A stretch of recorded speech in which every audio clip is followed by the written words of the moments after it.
कहते हैं संत मिलन को आइए तज माया अभिमान, जो जो कदम आगे रखे एक एक यज्ञ समान। संत मिलन को चालिए और तज माया अभिमान, और जो जो कदम आगे रखे सो सो यज्ञ समान। अब देखो एक यज्ञ में कितना पैसा लगता है, और ये यज्ञ फ्री में होगा जब इस विधि से आप सत्संग में आओगे। अधीर बन के आवे, विनम्र बन के आवे, इस अहंकार रूपी राक्षस को कति खत्म कर दे, अपने पास से दूर कर दे कि बस दूर हो जाए, तू तेरा और मेरा मेल रहा नहीं क्योंकि मैं भक्त बन गया। और ये राक्षस अहंकार जो है सबसे बड़ा शत्रु है हमारा। जैसे रावण ने भगवान शिव की भक्ति की, भक्ति इतनी की कोई कर नहीं सकता, यहाँ से काट कर शीश चढ़ा दिया और वापस प्राप्त हुए, लेकिन अहंकार नहीं गया। तो जैसी राहत भगवान शिव से मिलनी थी वह बिना प्राप्त हुई, उस अहंकार के कारण कुत्याली मौत मारा गया और राक्षस कहलाया। तो अभिमान बहुत बुरा है, भगवान और अभिमान का एक्सीडेंट है। नॉर्थ साउथ पोल समझ लो, ये कभी इकट्ठे नहीं हो सकते। इसे दुष्ट को फिर हम क्यों पालें? और क्या अभिमान इस जीव का 1 मिनट में फूक निकल जाएगा, 2 मिनट में फूक आवेंगे, गधे लौटेंगे इस राख पर जिसका अभिमान ठाए फिरे। अदरंग मार जा, मुंह से माखी बढ़े और लकड़े, के अभिमान इसका। तो इससे जो काम बनाना है वो बनाओ। और जैसे भी आप सत्संग में आते हो, जैसी जिससे कुछ हो सकता है सेवा की चेष्टा करने की, कोई बर्तन साफ कर ले, कि भोजन भंडारे में मदद करवावे, कि तब मैट बिछवावे। तो इस तरह की जो सेवा होती है, और बूढ़े बुजुर्ग बीमार यहाँ ज्यादा आते हैं, उनको प्यार दे, सहयोग दे, उनकी मदद करे, तो इस तरह से आपके पुण्य बढ़ेंगे, आत्मा में एक नम्रता आवेगी। तो कबीर परमेश्वर जी के पास, मुनिंदर जी के पास विशेषकर दुखी दुखी ही आते थे, सुखी तो उनके पास जाते थे, उन नकलियां ऋषियों द्वारा। और क्योंकि वो तो महिमा के भूखे, अच्छा आदर दें, सेठ आ जाओ उसने नारी कुर्सी देंगे, हो राजा उसको अलग से कमरा देंगे, और फिर वो 10,000 रुपये दे दें, उसके गीत गाए जाएंगे। इसलिए वो वहाँ इसलिए जाते हैं सेठ, क्योंकि उनका मान होता है। और परमात्मा के दरबार में आते थे, उनको एक मैट पर बैठने के लिए आदेश था, चाहे कोई भी आवे। तो संत वही होते हैं। और वहाँ कोई आदर सत्कार नहीं था किसी का, और अनादर भी नहीं था किसी का, क्योंकि वहाँ विद्यार्थी टाइप में भगत होते हैं। आध्यात्मिक गुरु जो होता है वो आध्यात्मिक टीचर होता है। तो इस प्रकार अपने आत्मा जो ये कहते हैं कि भी प्रारब्ध के कर्म में लिखा हुआ, भाग में लिखा हुआ दुख ये तो भोगना पड़ेगा, पाप कर्म का दंड है। और फिर वो कहते हैं भगवान का मंत्र ले ले, जाप करा करिए, भक्ति करे, आगे सुखी हो जाएगा। अब किसी के पैर में कांटा लगा हो और गहरा लग कर टूट गया हो, उसको स्वयं मालूम नहीं है पीड़ा किस वजह से हो रही है, या उसको पता भी है कि मेरा कांटा लग गया, तो वो किसी के पास जाता है और वो ये कहता है कि तेरे पीड़ा का कारण तेरे पैर में लगा कांटा है, और कांटा तो निकल नहीं सकता, ये तो ऐसे ही रहेगा। जूता पहन ले, और जूता पहन ले, आगे भविष्य में कांटा नहीं लगेगा। तो पुण्यात्मा कांटा लगे पैर में, जूता पहना नहीं जा सकता, वो तो कांटा निकले, और फिर उसको सलाह दे जूता पहन के रखना, नहीं तो फिर लग जाएगा। तो फिर वो कांटे की पीड़ा से पीड़ित व्यक्ति खूब समझता है कि कांटा कितना दुखदाई होता है, तो फिर वो कभी जूता नहीं उतारेगा, बहुत सावधानी बरतेगा कि कहीं फिर से वो आपत्ति ना आ जाए। तो इसी प्रकार परमात्मा कहते हैं जैसे आपके प्रारब्ध रूपी पाप कर्म का कांटा आप पर लगा हुआ है, और वो कांटा निकलेगा यानी सुख हो गया, फिर आपको सलाह दी जाएगी कि ये मर्यादा में रहना और ये भक्ति करते रहना। तो वो प्राणी फिर कभी मर्यादा नहीं तोड़ सकता और भक्ति नहीं छोड़ सकता, इस भय से कि कहीं फिर से ना वो बिजली गिर जाए, फिर से वो आपत्ति ना संकट आ जाए, कितना बुरा हाल हो गया था हमारा। तो फिर वो कभी भक्ति नहीं छोड़ सकता और सीधा चलता है। तो इसी प्रकार परमात्मा उनको सलाह देते थे उपस्थित भक्तों को। और वहाँ परमात्मा के पास, कबीर साहब के पास यानी मुनिंदर जी के पास अधिकतर वो दुखी व्यक्ति आते थे, कोई मानसिक पीड़ित, कोई भूत प्रेतों का सताया हुआ, कोई देवों का श्राप दिया हुआ, कोई किसी ऋषि साधु संत ने उनको श्राप दे दिया, या कोई प्रारब्ध के कष्ट से दुखी, या कोई शारीरिक रोग से दुखी। और परमात्मा तो हमारे भगवान है, वो तो अपने बच्चों के सारे दुख दूर किया करते हैं। तो वहां वृद्ध अवस्था ज्यादा बीमार सिमार आते थे, तो भगवान सलाह दिया करते थे, भाई बूढ़े बुजुर्ग रोगी की मदद करनी चाहिए, नफरत नहीं करें। कहते कुष्टी होवे संत बंदगी कीजिए, हो वैसा के विश्वास चरण चित दीजिए। परमात्मा सलाह देते हैं, हमें बताते हैं कि यदि भक्त का कोढ़ भी लगा हुआ, कुष्ठ रोग भी लगा हुआ हो, मक्खियां भिनक रही हो, उससे नफरत ना करना, उसकी मदद करना, बल्कि जितनी हो सकती है। कुष्टी होवे संत बंदगी कीजिए, भगत को प्रणाम कीजिए, आपस में एक दूसरे को सत्साहेब, उसे नफरत करके मुंह फोड़ कर नहीं जाना चाहिए। और होवे स्या के विश्वास चरण चित दीजिए, यदि किसी बहन कोई अपने क्रमवश गणिका भी बन गई है, वैसा वर्ती कर रही है, और वो सत्संग में आ जाती है, कहते हैं उससे भी नफरत ना करना, उसको भी साधु जानना। क्योंकि हम सभी ऐसे स्थान पर रह रहे हैं, ना जाने कब कौन के गलती कर बैठे, और हम क्या करते हैं, अपने दोषों को ना देखकर दूसरे के थोड़े दोष को भी घना बनाकर नफरत करते हैं। यह भी हमारी अज्ञानता का ही कारण है।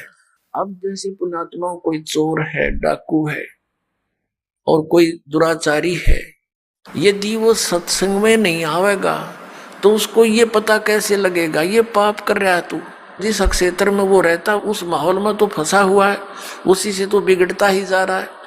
अब जैसे मैला कपड़ा हो गया तो वो जल के निकट नहीं आवेगा, साबुन प्रयोग नहीं होगा उस पर, तो वो मैल समाप्त कैसे होगा।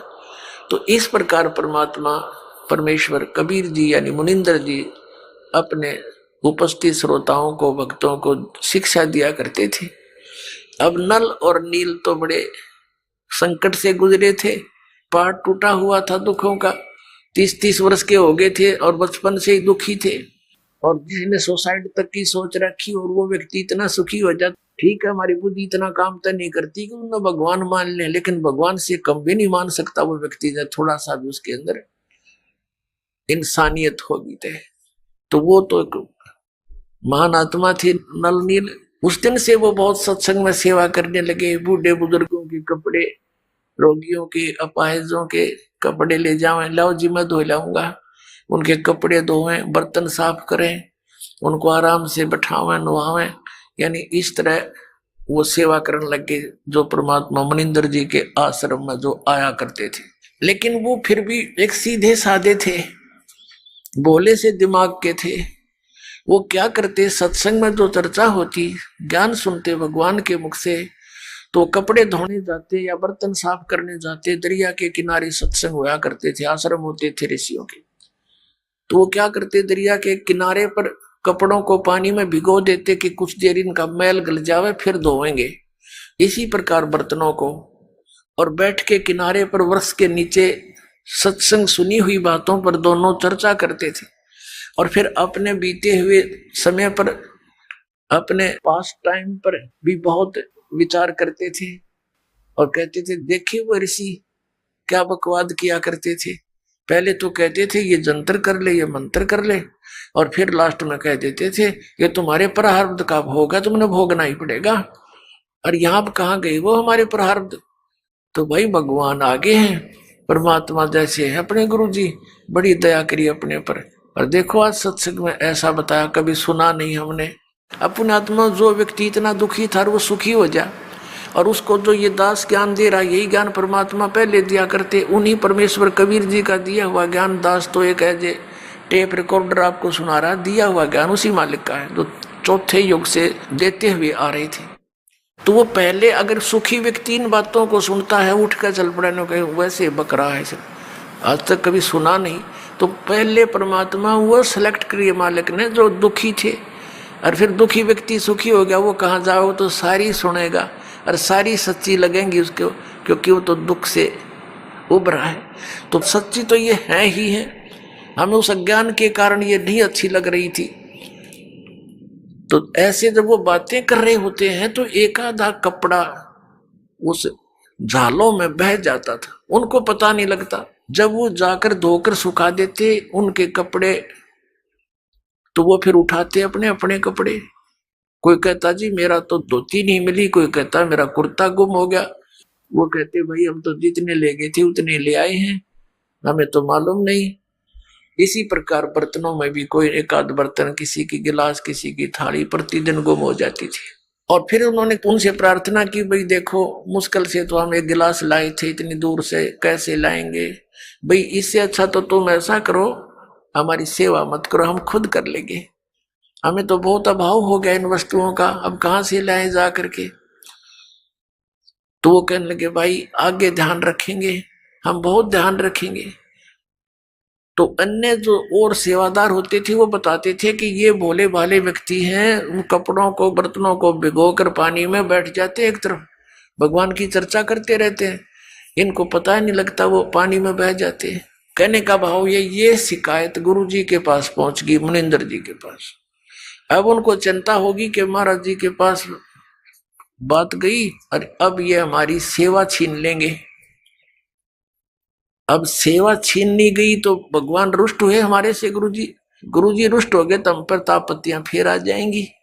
वो इस भय से करबद्ध होकर के वहां गए, गुरु जी ने बुलाए। परमात्मा ने कहा बेटा ये बहुत परेशान हो गए हैं, आपकी नीयत अच्छी है सेवा करने की, लेकिन इनको प्रॉब्लम घनी हो जाती है, तुम सेवा रहने दो बेटा, कोई और सेवा कर लो। वो चरणों में गिर गए, बुरी तरह रोने लग गए, हे परमात्मा हमारी सेवा ना छीनो, हे भगवान आगे हम बहुत ध्यान रखेंगे। तो भक्त कहते जी इन कई बार कह लिए बात, तो ये फिर जाते भूल जाते, इनके बस की बात नहीं। अब परमात्मा ने देखा कि इनकी श्रद्धा टूट है, इनका दिल टूट जाएगा, ये वहां दुखी हो जाएंगे। तो परमात्मा कबीर मुनिंदर जी ने, परमेश्वर जी ने आशीर्वाद दे दिया, बेटा आज से तुम्हारे हाथों से कोई वस्तु जल में डूबे नहीं की, जहां रखोगे वही रहेगी, इधर टस समस्या नहीं होगी, तुम नहीं छेड़ोगे इतना। अब इस वर्क को पाकर वो बड़े खुशी हुए, जाकर देखा वो कपड़े भिगो दिए, जहां रखे थे वही रहे। थाली बेले काशी के होते थे वो रख दिए, काशी तो वैसे डूब जाती है, काशी भर के पानी था बेला, और उस पर दरिया पर रख देते थे, जो का तो रहता था। फिर एक आध कहने लगा पत्थर तो उठा कर रख के देख लो, वो एक आधी कंकर पत्थर उठा कर रखे, वो जहां रख दिया उस जल के ऊपर एज इट इज सथी रहने लगे। तो ये उन भक्तों की तो प्रॉब्लम हल होगी जिनके बर्तन और कपड़े गुम होया करते। तो इस प्रकार नल और नील को ये आशीर्वाद परमेश्वर मुनिंदर जी द्वारा दिया गया था। अब परमात्मा कहते हैं गोता मारू स्वर्ग में जा बैठू पाताले, कह कबीर ढूंढता फिरूं अपने हीरे मोती लाल। एक श्रीलंका के अंदर एक चंद्र विजय नाम का भाट रहता था, वो कुल टोटल 16 सदस्य थे उसके घर में, पुत्र वधू पुत्र पुत्रियां सब मिलकर 16 सदस्य थे। अपने आत्माओं, एक पिता एक माता अपने बच्चों के लिए कितनी दुखी होती है। एक भी कष्ट में कोई बालक हो जावे चिंता में नींद नहीं आती। और हम जिस पिता के संतान हैं, पूरी पृथ्वी पूरा विश्व पूरे ब्रह्मांड चींटी से लेकर हाथी तक, हम सभी उस कबीर भगवान के उस अमर पुरुष के बच्चे हैं। अब हम यहाँ कितने दुखी हैं। आप तो बालक हो, पता नहीं बालक का कितना चोट लगी रहो, वो उसको कष्ट नहीं मानता, रोता अवश्य है, और फिर भी गलती करने में पीछा नहीं देखता, क्योंकि उसको ज्ञान इतना ही है। तो वो परमात्मा कितना दयालु है। अपनी प्यारी आत्माओं को शरण में लेने के लिए उस चंद्र विजय भाट के घर से थोड़ी सी दूर पर रास्ते में, जिधर वो सुबह सुबह फ्रेश होने के लिए जाता था, वहां एक पेड़ के नीचे बैठ गए भगवान, एक साधु रूप बनाकर बैठ गए। ऋषि रूप में रहते ही थे। और पुण्यात्मा जो होती हैं भगवान को चाहने वाली, उनके लिए भगवान ने कहा कि साधु दर्शन राम का और मुख पर बसे सुहाग, दर्श उन्हीं को होत हैं जिनके पूर्ण भाग। कबीरा दर्शन संत के परमात्मा आवे याद, और लेखे में वाहे घड़ी बाकी का समय बाद व्यर्थ। अब संत ऋषि के दर्शन हुए, चंद्र विजय भाट ने प्रणाम किया। प्रणाम करके पहले तो चला गया, घूम फिर के आया। आते समय कहने लगा भगवान दास की कुटिया यहीं पर है, दर्शन दो दाता। अब वो तो गए इसीलिए थे, करे करावे साइया मन में लहर उठा, दादू से दरजीव के आप बगल हो जा। परमात्मा बोले भाई चलो आगे घर पे। वहां कुछ देर डिस्कस हुआ, उनके आपस में चर्चा हुई। परमात्मा से ज्ञान सुना उसने कि कहा जी भगवान को चर्चा सुनाओ। तो परमात्मा ने सारी कथा कहानी का सृष्टि रचना सुनाई, काफी ज्ञान दिया। तो वो बड़े प्रभावित हुआ, कहने लगा भगवान दास की कुटिया यहीं पर है, वहां चलिए, और वहां पर आपके और भी बच्चे हैं, वह भी आपके ज्ञान का लाभ उठाएंगे। परमात्मा तो गए उसी उद्देश्य थे, घर चले गए, आसन दिया, अलग से बैठाया मालिक को, सोच कपड़े बिछा के, और फिर सत्संग सुनाया। अब उस समय तो केवल एक व्यक्ति ने नाम लिया, चंद्र विजय ने। बाकी परिवार कहने लगा नहीं हमें अच्छा नहीं लगता इनकी ये बातें, ये तो शंकर भगवान से भी ऊपर बताते हैं। क्योंकि श्रीलंका का राजा रावण जो है भगवान शंकर से अतिरिक्त किसी की पूजा ना करता था, तो उसको देखा देखी पूरा श्रीलंका भी शिव का ही पुजारी हो गया था। तो इस बात को पहले स्वीकार नहीं हुआ, फिर वो चले गए भगवान वहां से। पीछे से उस चंद्र विजय भाट ने अपने पूरे परिवार को बैठा बैठा के बहुत अच्छी तरह समझाया, तो उन सब का मन बन गया। तो परमात्मा फिर वहां पहुंच गए। अब उन सभी पूरे परिवार ने नाम ले लिया, और जो मालिक ज्ञान सुनाया करता था, ये तो ज्ञान ऐसा है प्रत्येक व्यक्ति चाहता मैं सबको सुना दूं, भाई को, बहन को, रिश्तेदार को, ऐसा अनमोल ज्ञान कभी देखा ना सुना। अपने वो चंद्र विजय भाट जो था वो रावण के पास जाता था, उसको चुटकले चटकले सुना के उनकी महिमा मुहिमा गा के, और ये भाट लोग उनका एक मनोरंजन कराया करते थे।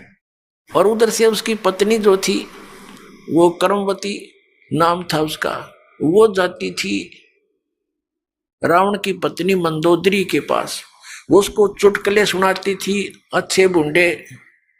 इस मन की आदत है, ये राम की कथा कम और काम की कथा ज्यादा सुनना चाहता है, सेक्स की। तो पहले तो बकवास सुनाया करती थी, पता नहीं के मंदोदरी भी हंसा करती, दांदरे काटा करती है चुटकुले सुन सुन के।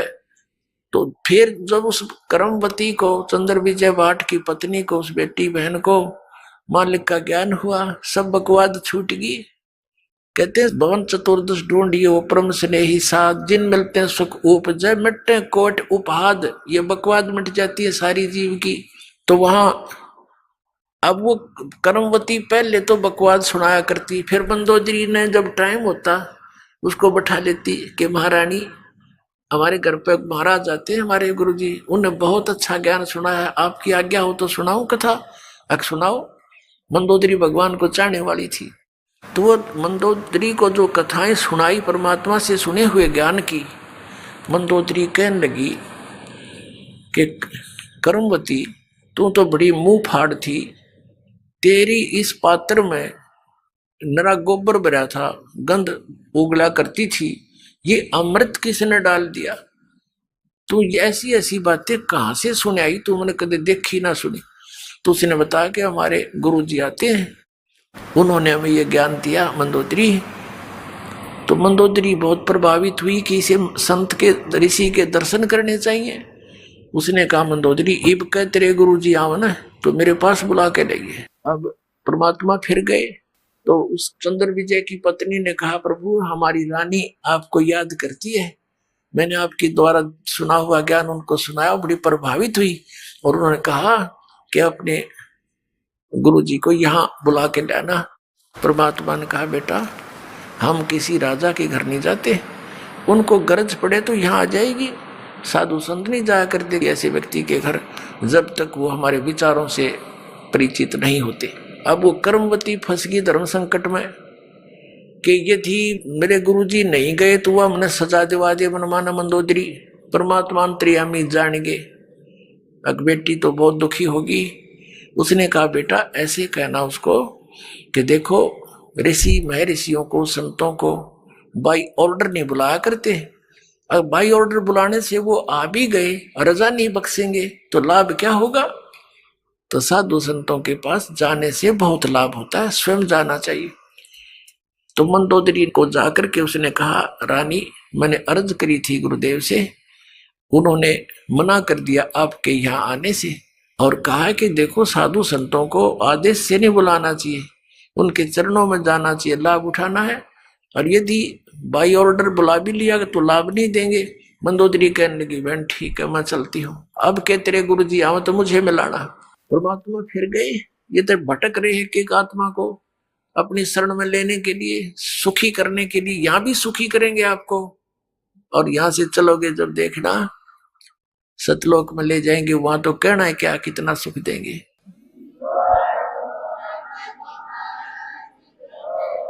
अब क्या हुआ, मंदोदरी चली गई, परमात्मा के दर्शन किए, देखते ही आत्मा खिंच गई। पुण्यात्मा थी, पिछली संस्कारी थी, परमात्मा की बच्ची, बहुत ज्यादा प्रभावित हुई मालिक के वचनों से और कहा परमेश्वर मुझे नाम दे दो। परमात्मा ने दीक्षा दी थी। अब मंदोदरी ने जो ज्ञान सुना था उसने चाहा कि अपने पति को समझा दूं, जो नरे बकरे खावे, नरे झोटे खावे, मांस खावे, दारू पीवे और भगत कमावे ब्राह्मण, इसने तो कर्म बिगाड़ दिए। क्यों ज्ञान से ज्ञान हुआ भगवान के तत्व ज्ञान से।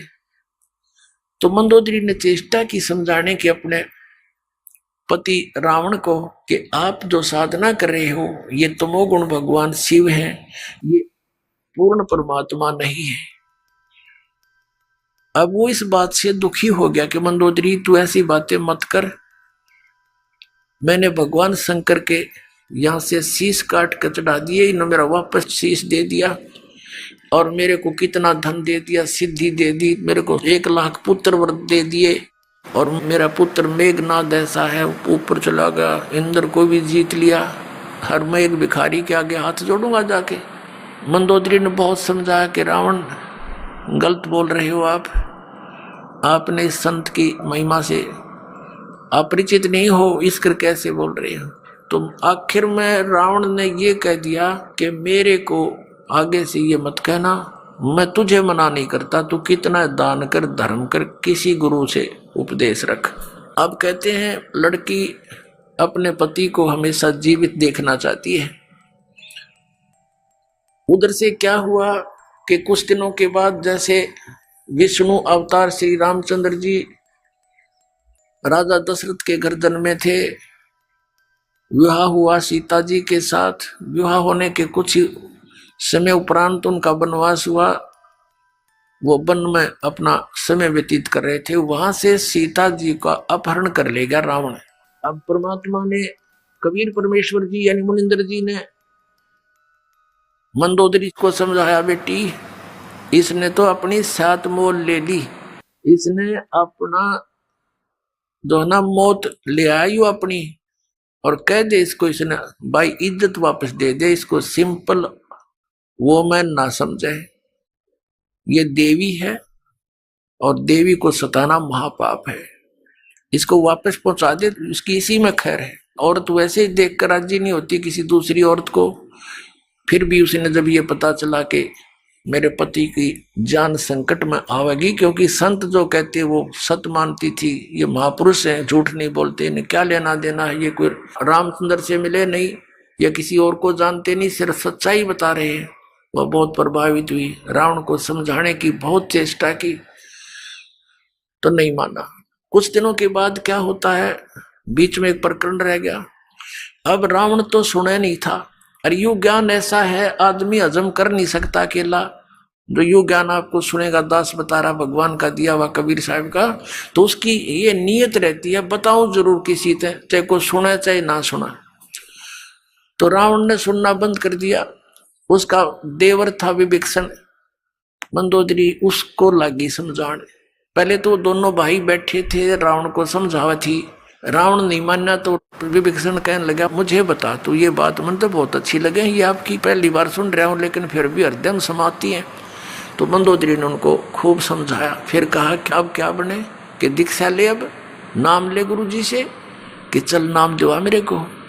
मंदोदरी अपने देवर को लेगी और नाम दिलवाया परमात्मा थे। अब उस ज्ञान से वो विभीषण भी परिपूर्ण हो गया। अब क्या होता है, रावण नहीं मान रहा था, सीता को लौटाने को नहीं राजी हो रहा था। मंदोदरी ने बहुत कुछ समझा लिया था। उधर विभीषण ने भी उसको बहुत कुछ समझाया, रावण तेरे घर में कितनी अच्छी औरत है और फिर भी तू बकवाद की तरफ चल रहा। क्यों भाई भाई को कह सकता है जब उसकी कोई संकट आपत्ति उसके सामने दिखाई देती है। नहीं तो रावण को कौन बोला, वो तो अहंकारी आदमी था, 1 मिनट में तलवार गर्दन पर जाती थी उसकी, कोई उसके नो कर दे किसी बात न था। रावण नहीं माना। रावण कहने लगा तू कायर है और तेरे बस की बात नहीं बैठ जाए एक तरह। अब मंदोदरी ने देखा कि ये नहीं मानेगा, ये मरेगा और मैं विधवा हो जाऊंगी।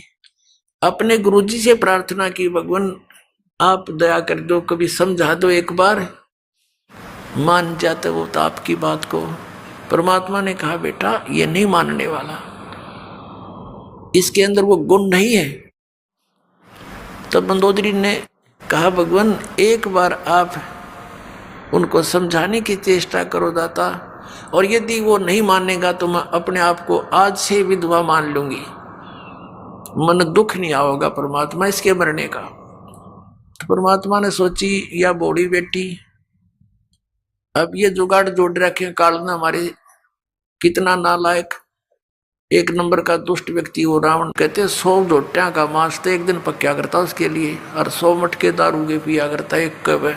अपने आत्मा ये बात हमारे दच्चे नहीं, क्योंकि 100 झोटियां का मांस एक आदमी के ऊपर खावे, क्योंकि हम उनके शरीरों से परिचित नहीं, उनकी हाइट से परिचित नहीं, उनके आहार से परिचित नहीं।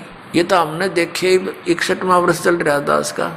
जब हम छोटे छोटे थे से टुकड़े टुकड़े आदमी देखे, अरनों का करते यो 32 लड्डू खा जाता है, एक 32 आदमी खाओ 32 लड्डुआन आज के दिन, और उनके बद हजमी हो जाए, और एक एक धड़ी खीर खा जाया करते ये ब्राह्मण हमने देखे, यानी 5-5 किलो हरी वे कटोरी ना उठे। तो इस बात से भूल जाओ। तो कहने का भाव यह हम उस अतिथि बातें कि इतने कुक्रम कर डेली, उसका बुद्धि में कहाँ आ ये बातें। तो परमात्मा ने सोचा या बेटी इसका बंदगी या इसकी कमजोरी इसको मारेगी। तो परमात्मा ने कहा ठीक है बेटी मैं जाता हूं, एक दिन कोशिश करूंगा तेरी श्रद्धा ना टूट जाए भगवान। तो इसलिए अब रावण की सभा लगी हुई थी, और जिस समय उसकी मीटिंग होती थी स्ट्रिक्ट ऑर्डर होता था कि बाहर से चिड़िया भी नहीं आ जा अंदर। उस समय परमात्मा वहां जाकर प्रकट हो गए, पहरेदारों के पास खड़े हुए, कहा भी राजा को संदेशा दो कि ऋषि मुनिंदर आए हैं, वो आपसे मिलना चाहते हैं, कुछ आपको शिक्षा देना चाहते हैं। अब वो कहने लगे पहरेदार महाराज जी हमें बख्शो, इधर आज कोई जा नहीं सकता, अंदर का आदेश बाहर जा सकता है, बाहर का आदेश भी हम अंदर देने नहीं जा सकते, हमारा राजा बहुत खतरनाक है, गर्दन काट देगा। परमात्मा वहां से अंतर ध्यान हुए, जहां रावण बैठा था ऊंची स्टेज पे, और नीचे उनके बैठे थे सपसलार कुर्सियों पे। उसके थोड़ी सी दूरी पर अंदर जाता हुआ देखा ऋषि, देखकर वो एकदम चकित हुआ कि ये व्यक्ति अंदर कैसे आ गया, हमारी गुप्त मीटिंग चल रही थी। तो उसने आव देखा ना ताव देखा, वो तलवार निकाली कि तू अंदर कैसे आ गया। अब उसने क्रोध में न 70 वार किए थे तलवार के परमात्मा को काटने के लिए। और कबीर परमेश्वर अर्थात मुनिंदर जी के हाथ में एक सीख थी झाड़ू की, ये झाड़ू होता उसकी सीख एक ले रखी थी दाता ने, और जब वो तलवार मारे तो वह सीख अड़ा थे, वो सीख के ऐसे लगे थी वह तलवार उसकी जैसे लोहे के खंभे के लग गया, कट्टा कट हुआ।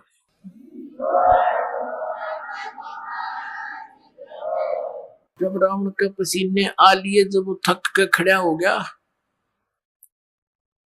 कहने लगा तू अंदर कैसे आ गया? परमात्मा बोले तेरे ब्याह सीख तक कटी नहीं, तू मुझे मारेगा? रावण बोला उनको बुलाओ, पहरेदारों को, उनको कत्ल करूंगा। परमात्मा बोले उनका दोष नहीं है, उन्होंने तो मुझे मना कर दिया था संदेश भी देने के लिए। फिर परमात्मा से पूछा रावण ने, तू आया कैसे अंदर? कि ऐसे आ गया, अंतर ध्यान हो गए और फिर प्रकट हो गए। रावण के सामने से एकदम अंतर ध्यान हो गए और फिर प्रकट हो गए कि मैं उनको आता दिखाई नहीं दिया, मैं ऐसे आ गया।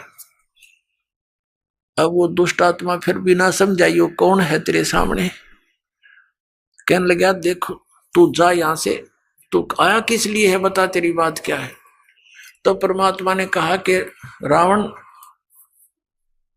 तेरा जो है अंतिम समय आ लिया है, और मेरे आदेश का पालन करके जब तू इस लड़की को वापस दे देगा, सीता को, इस देवी को, तो तेरी जीवन को मैं बदल दूंगा, इन बुराइयां तेने छोड़नी पड़ेंगी।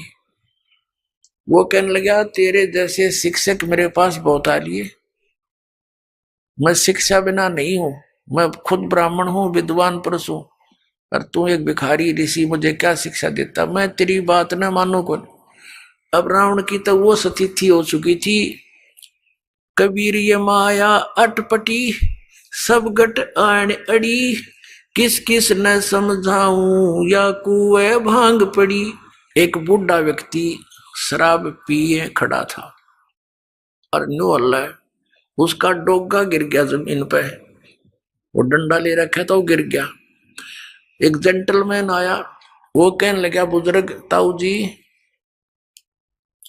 तो यह शराब क्यों पिया करो आप, देख सारा शरीर कांप रहा आपका, और डोगा भी ना उठता।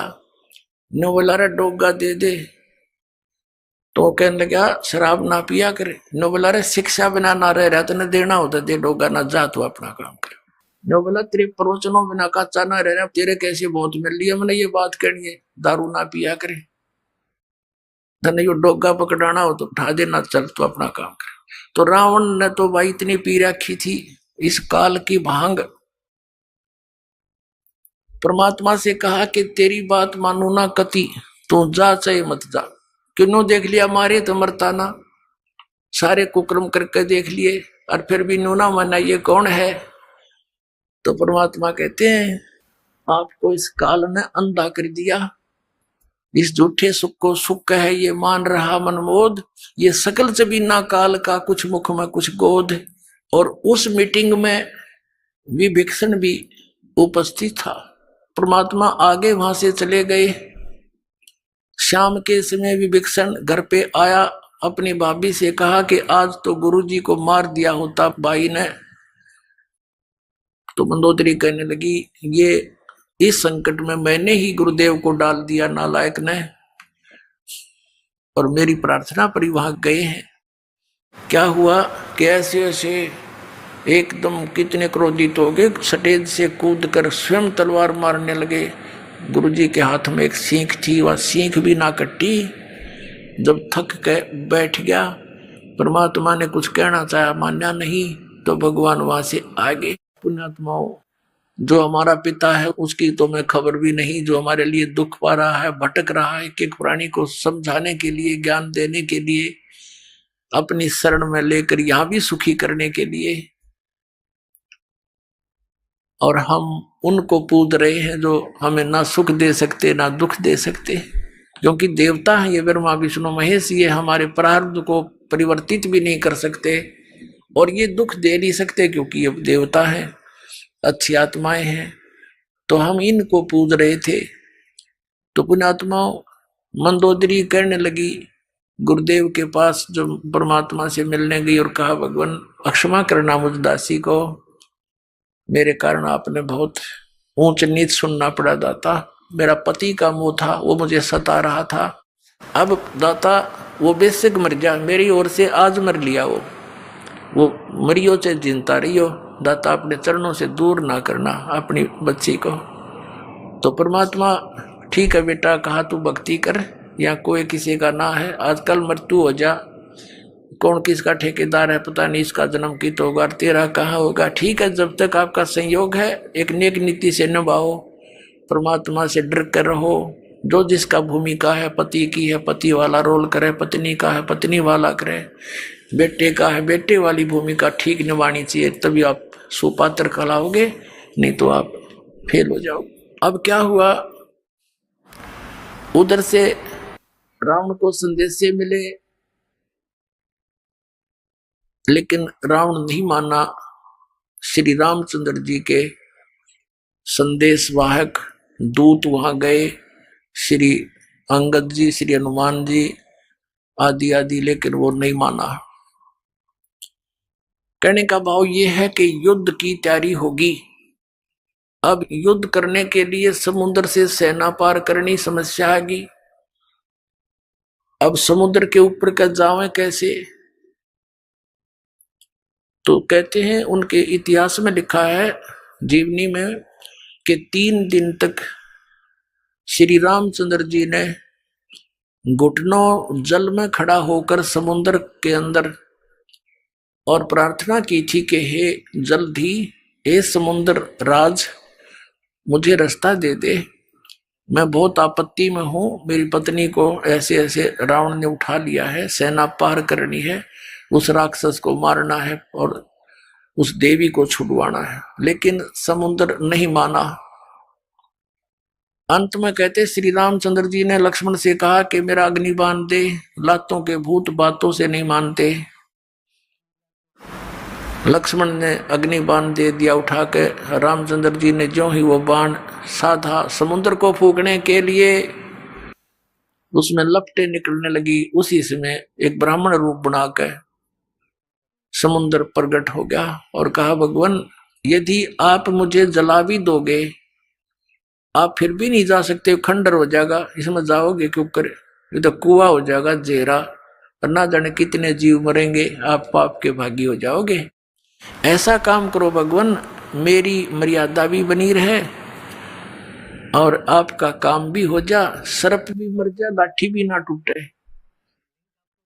तो श्री रामचंद्र जी ने कहा, वो बता क्या उपाय है फिर, कि आपकी सेना में नल और नील नाम के 2 सैनिक आपके भक्त हैं। क्योंकि उस समय आसपास के सारे ही भगत सारे इकट्ठे हो गए थे रामचंद्र जी के गेला में। इस पर आपत्ति आ गई और एक निकम्मा आदमी उसकी पत्नी ठा ले गया।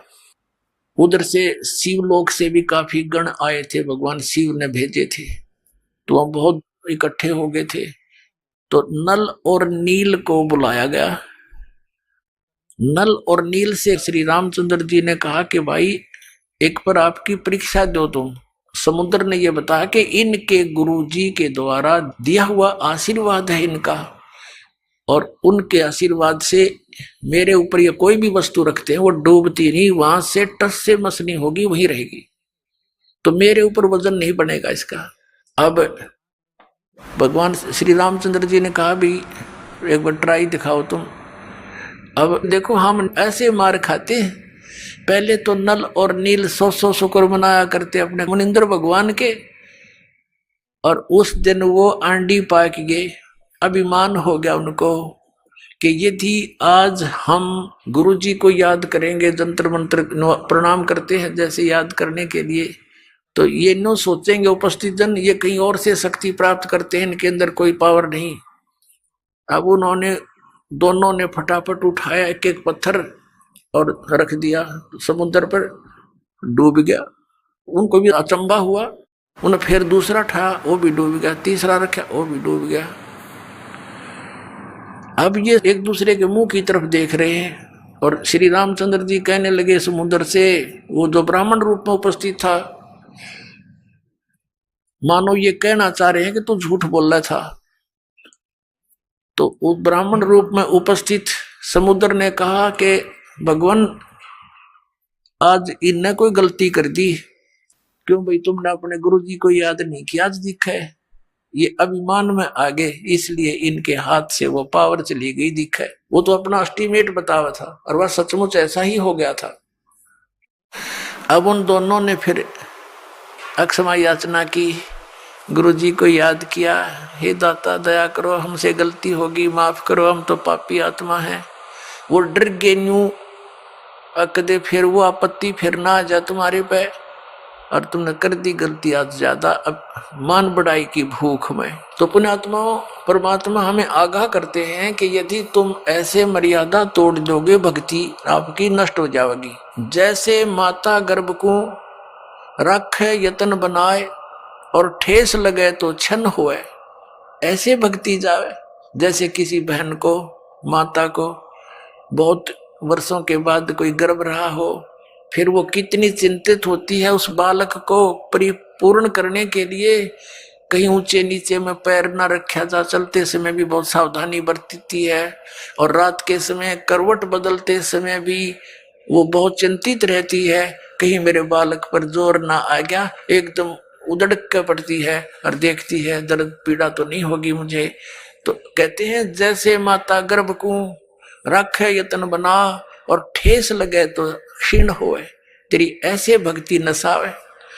तो उनकी भक्ति नसगी खत्म हो, रोए पीटे याद किया भगवान को, वो तो मालिक ने करना ही था, क्योंकि श्री रामचंद्र विष्णु अवतार और श्री कृष्ण भी विष्णु अवतार, और विष्णु कौन, ये भी भगवान का बच्चा। आप जैसी आत्मा पुनकर्मी प्राणी, पोस्ट ये मिल गई इसको। जैसे आप किसी का भाई मंत्री बन जाता है तो भाई ही उसका, वैसे वो कितनी पोस्ट पे बैठा है, तो ऐसे ही उस परमात्मा के ही बच्चे हैं। तो उनके दुख का निवारण भी वही परमात्मा कर सकता है, और कोई नहीं कर सकता। जैसे आपने श्रीमद् भगवत गीता अध्याय नंबर 15 के श्लोक नंबर 1 से लेकर 4 और 16-17 में जो सुना कि ऊपर को जड़, वो तो संसार रूपी वृक्ष की जड़ है, ऊपर को जड़ है, वो तो मूल मालिक है, पूर्ण परमात्मा है, और नीचे को तीनों गुण रूपी शाखा, ये ब्रह्मा विष्णु महेश रूपी शाखाएं हैं, और वो परमात्मा जो मूल है, जो जड़ है, वो तीनों लोकों में प्रवेश करके सबका धारण पोषण करता है। 15वें अध्याय के 17वें श्लोक में कहा है कि उत्तम पुरुष तु अन्य परमात्मा इति उदारत, यह लोक तरम आविश्य विवर्ती अवैश्वर है। वो मूल मालिक जो है, जो सारे संसार रूपी वृक्ष की जड़ है, मूल है, वहां से सबको आहार मिलता है। तो वो सबका धारण पोषण, यानी जिसकी जिस स्थिति की कोई संकट है, और वो परमात्मा ही उसका निवारण करता है। अपनात्माओं, ये बहुत लंबा इतिहास है, कई दिनों में आपका समझ में आओगा। सबसे पहले जो परमात्मा आए थे और इस काल से वहां ऊपर मिले थे, इनका उसने विवाद बहुत किया था, फिर समर्थ के सामने वो नतमस्तक हो गया था। इसने कुछ वरदान मांगा था। एक तो ये मांगा था कि आप अपना ज्ञान देकर अपने शरण में लेना, जबरदस्ती ना करना, बलात् मत लेना मेरे से जीवों को। दूसरा ये कहा था कि 3 युगों में जीव कम ले जाना, चौथा युग जब कल युग आवे, तब तो शरण जीव बहु जावे, ऐसा वचन हर मोह दीजिए, तब संसार गमन तुम कीजिए। और तीसरा कि ऐसे मेरा पुत्र विष्णु श्री राम रूप में त्रेता युग में जाएगा, उसके साथ उसके प्रारब्ध में ऐसे संकट हैं, और इस काल को पता है, उसको मैं टाल नहीं सकता। आप वो समुद्र पर पुल नहीं बनेगा, वो पुल बनवाना। परमात्मा ने कहा ठीक है, और बता भिखारी। फिर कहा कि ऐसे ऐसे श्री कृष्ण रूप में मेरा पुत्र जाएगा, और वो एक जगन्नाथ नाम से एक पुरी के अंदर एक मंदिर बनवाना चाहेगा, और समुद्र उसने बनने नहीं देगा, आप वहां उसकी रक्षा करना। परमात्मा ने कहा था ठीक है, और बोल। तो इस परमात्मा, कबीर परमात्मा से इस काल ने ये वरदान मांगा था, प्रार्थना की थी कि आप मेरे उस बच्चे की, ये काल के पुत्र हैं विष्णु, इस संकट से रक्षा करना। तब परमात्मा उस वचन अनुसार वहां पहुंचे। वैसे तो उन्होंने व्यवस्था कर ही दी थी, नल नील भेज दिए थे कि आपका काम चल जाएगा इनका, जो ये नियमित रहेंगे तो ये पत्थर रख देंगे, ये पार हो जाएंगे, लेकिन वो भी फेल हो गए। अब क्या हुआ, परमात्मा वहां पहुंचे, नल और नील ने कहा कि वो आगे गुरुदेव, वो आगे गुरुजी, अब सबकी दृष्टि गई, एक ऋषि आते दिखाई दिए। निकट आए जब श्री राम और लक्ष्मण ने उनके चरण लिए, हनुमान सब ने चरण लिए, तब परमात्मा से प्रार्थना की कि हे भगवान, कि हम बहुत संकट में हैं, मैं राजा दशरथ का पुत्र हूँ, ऐसे ऐसे रावण ने मेरी पत्नी उठा ली है और समुद्र के ऊपर से हमने सेना ले जानी पड़ेगी। ऋषि जी, जब आप अपने शिष्यों को इतनी पावर दे सकते हो, आप तो समर्थ हो, हम पर दया करो। आज आपके इन बच्चों के, आपके शिष्यों के हाथ में वो शक्ति रही नहीं। परमात्मा ने कहा अब इनके हाथ में रहेगी भी नहीं, क्योंकि इन्होंने आज एक भयंकर गलती कर ली, अपने आप में प्रभु मान लिया, भगवान को भूल गए ये। तब श्री राम ने कहा भगवान अब मेरा क्या होगा।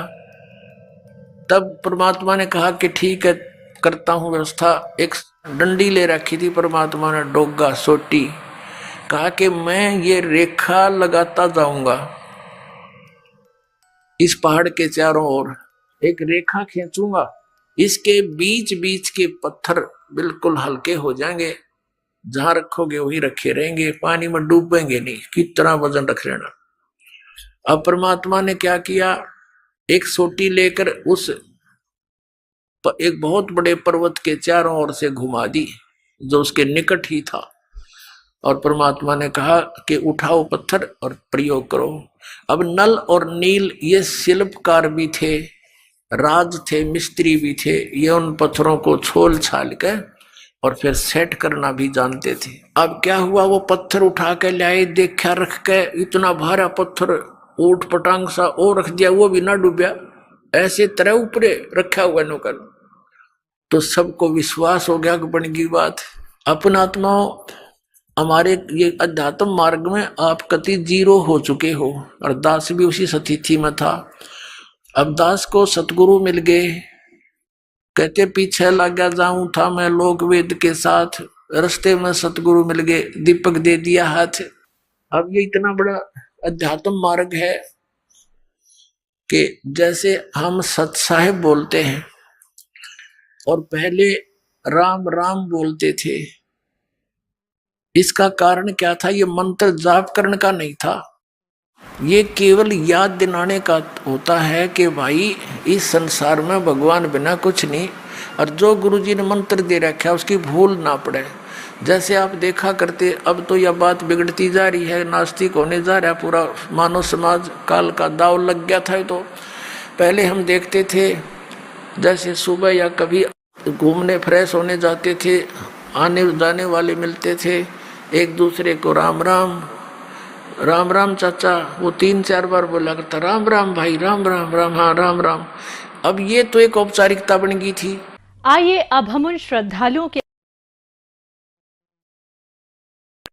तो इस तरह से आपके पुण्य बढ़ेंगे, आत्मा में एक नम्रता आएगी।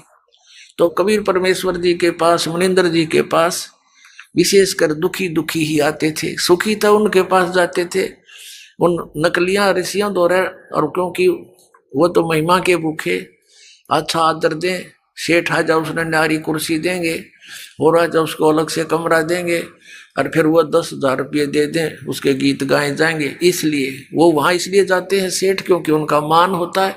और परमात्मा के दरबार में आते थे, उनको एक मैट पर बैठने के लिए आदेश था, चाहे कोई भी आवे, तो संत वही होते हैं। और वहाँ कोई आदर सत्कार नहीं था किसी का, और अनादर भी नहीं था किसी का, क्योंकि वहाँ विद्यार्थी टाइप में भगत होते हैं, आध्यात्मिक गुरु जो होता है वो आध्यात्मिक टीचर होता है। तो इस प्रकार अपने आत्मा जो ये कहते हैं कि भी प्रारब्ध के कर्म में लिखा हुआ, भाग में लिखा हुआ दुख ये तो भोगना पड़ेगा, पाप कर्म का दंड है। और फिर वो कहते हैं भगवान का मंत्र ले ले, जाप करा करिए, भक्ति करे, आगे सुखी हो जाएगा।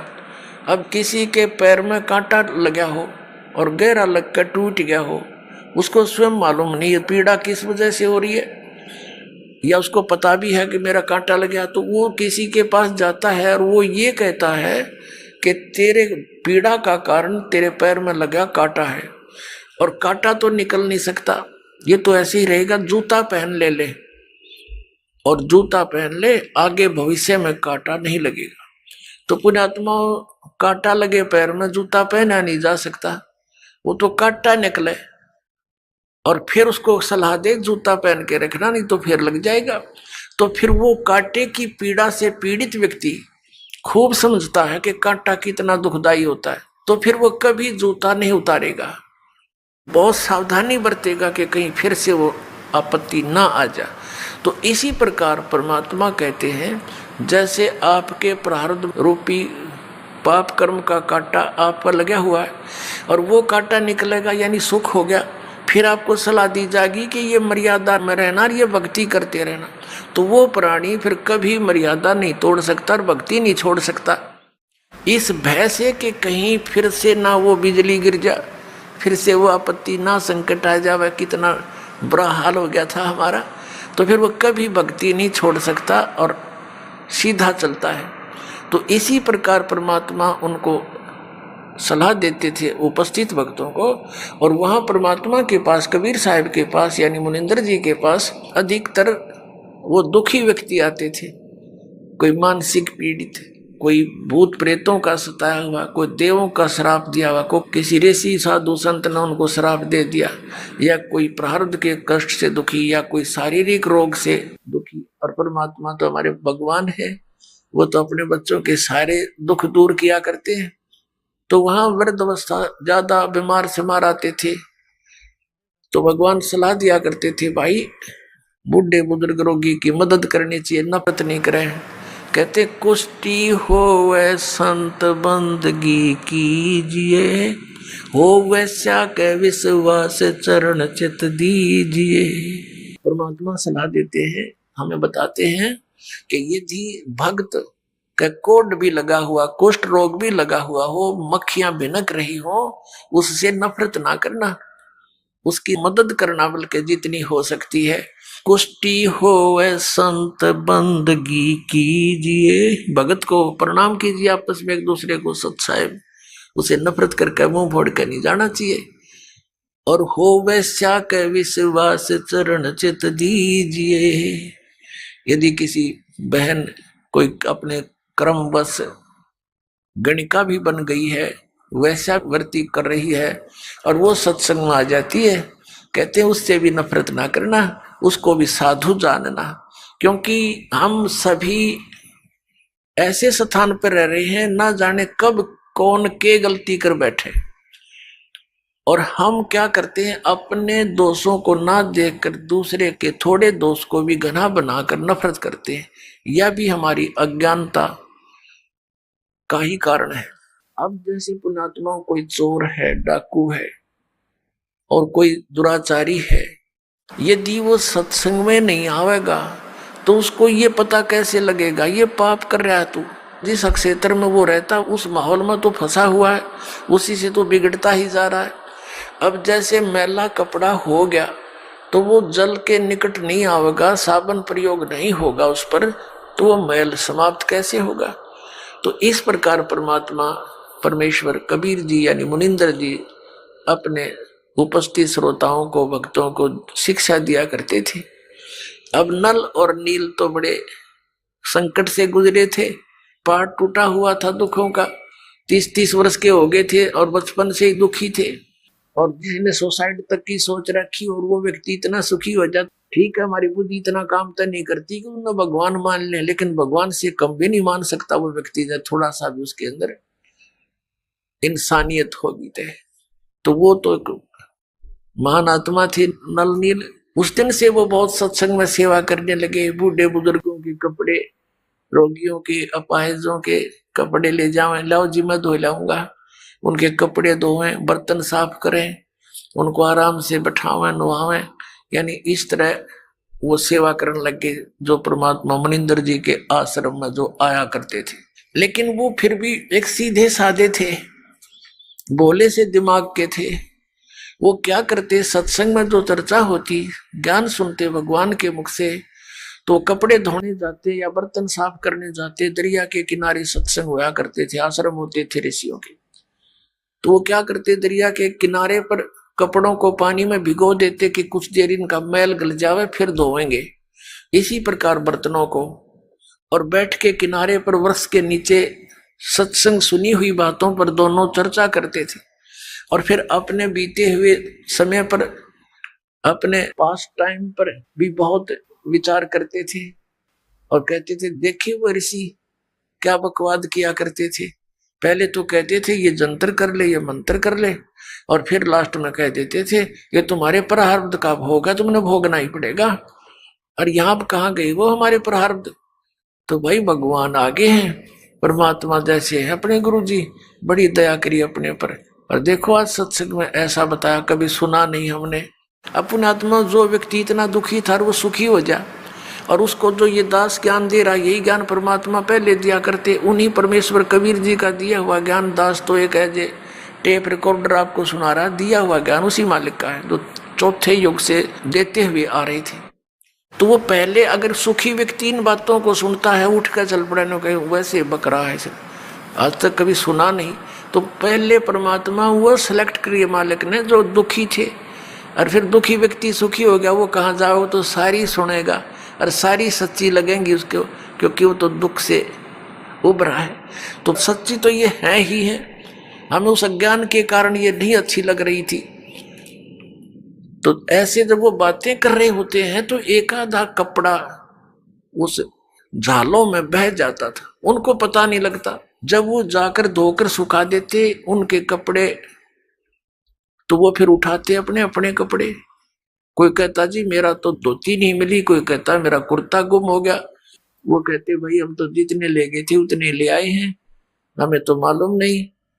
इसी प्रकार बर्तनों में भी कोई एक आध बर्तन, किसी की गिलास, किसी की थाली प्रतिदिन गुम हो जाती थी। और फिर उन्होंने उनसे प्रार्थना की, भाई देखो मुश्किल से तो हम एक गिलास लाए थे, इतनी दूर से कैसे लाएंगे, भाई इससे अच्छा तो तुम ऐसा करो हमारी सेवा मत करो, हम खुद कर लेंगे, हमें तो बहुत अभाव हो गया इन वस्तुओं का, अब कहाँ से लाए जा करके। तो वो कहने लगे भाई आगे ध्यान रखेंगे, हम बहुत ध्यान रखेंगे। तो अन्य जो और सेवादार होते थे वो बताते थे कि ये भोले भाले व्यक्ति हैं, उन कपड़ों को बर्तनों को भिगोकर पानी में बैठ जाते, एक तरफ भगवान की चर्चा करते रहते हैं, इनको पता ही नहीं लगता वो पानी में बह जाते हैं। कहने का भाव ये शिकायत गुरु जी के पास पहुंच गई, मुनिंदर जी के पास। अब उनको चिंता होगी कि महाराज जी के पास बात गई और अब ये हमारी सेवा छीन लेंगे। अब सेवा छीननी गई तो भगवान रुष्ट हुए हमारे से, गुरुजी रुष्ट हो गए तो हम पर तापत्तियां फिर आ जाएंगी। वो इस भय से करबद्ध होकर के वहां गए, गुरुजी ने बुलाए। परमात्मा ने कहा बेटा ये बहुत परेशान हो गए हैं, आपकी नीयत अच्छी है सेवा करने की, लेकिन इनको प्रॉब्लम घनी हो जाती है, तुम सेवा रहने दो बेटा, कोई और सेवा कर लो। वो चरणों में गिर गए, बुरी तरह रोने लग गए, हे परमात्मा हमारी सेवा ना छीनो, हे भगवान आगे हम बहुत ध्यान रखेंगे। तो भक्त कहते जी इनने कई बार कह ली ये बात, तो ये फिर जाते भूल जाते, इनके बस की बात नहीं। अब परमात्मा ने देखा कि इनकी श्रद्धा टूट है, इनका दिल टूट जाएगा, ये महा दुखी हो जाएंगे। तो परमात्मा कबीर मुनिंदर जी ने, परमेश्वर जी ने आशीर्वाद दे दिया, बेटा आज से तुम्हारे हाथों से कोई वस्तु जल में डूबे नहीं की, जहां रखोगे वही रहेगी, इधर टस समस्या नहीं होगी, तुम नहीं छेड़ोगे इतना। अब इस वर्ग को पाकर वो बड़े खुशी हुए, जाकर देखा वो कपड़े भिगो दिए, जहां रखे थे वही रहे। थाली बेले काशी के होते थे वो रख दिए, काशी तो वैसे डूब जाती है, काशी भर के पानी तो बेला, और उस पर दरिया पर रख देते थे, जो का तो रहता था। फिर एक आध कहने लगा पत्थर तो उठा कर रख के देख लो, वो एक आधी कंकर पत्थर उठा कर रखे, वो जहां रख दिया उस जल के ऊपर एज इट इज स्थिर रहने लगे। तो ये उन भक्तों की तो प्रॉब्लम हल होगी जिनके बर्तन और कपड़े गुम होया करते। तो इस प्रकार नल और नील को ये आशीर्वाद परमेश्वर मुनिंदर जी द्वारा दिया गया था। अब परमात्मा कहते हैं गोता मारूं स्वर्ग में जा बैठूं पाताले, कह कबीर ढूंढता फिरूं अपने हीरे मोती लाल। एक श्रीलंका के अंदर एक चंद्र विजय नाम का भाट रहता था, वो कुल टोटल 16 सदस्य थे उसके घर में, पुत्र वधू, पुत्र पुत्रियां सब मिलकर 16 सदस्य थे। अब पुण्यात्माओं, एक पिता एक माता अपने बच्चों के लिए कितनी दुखी होती है।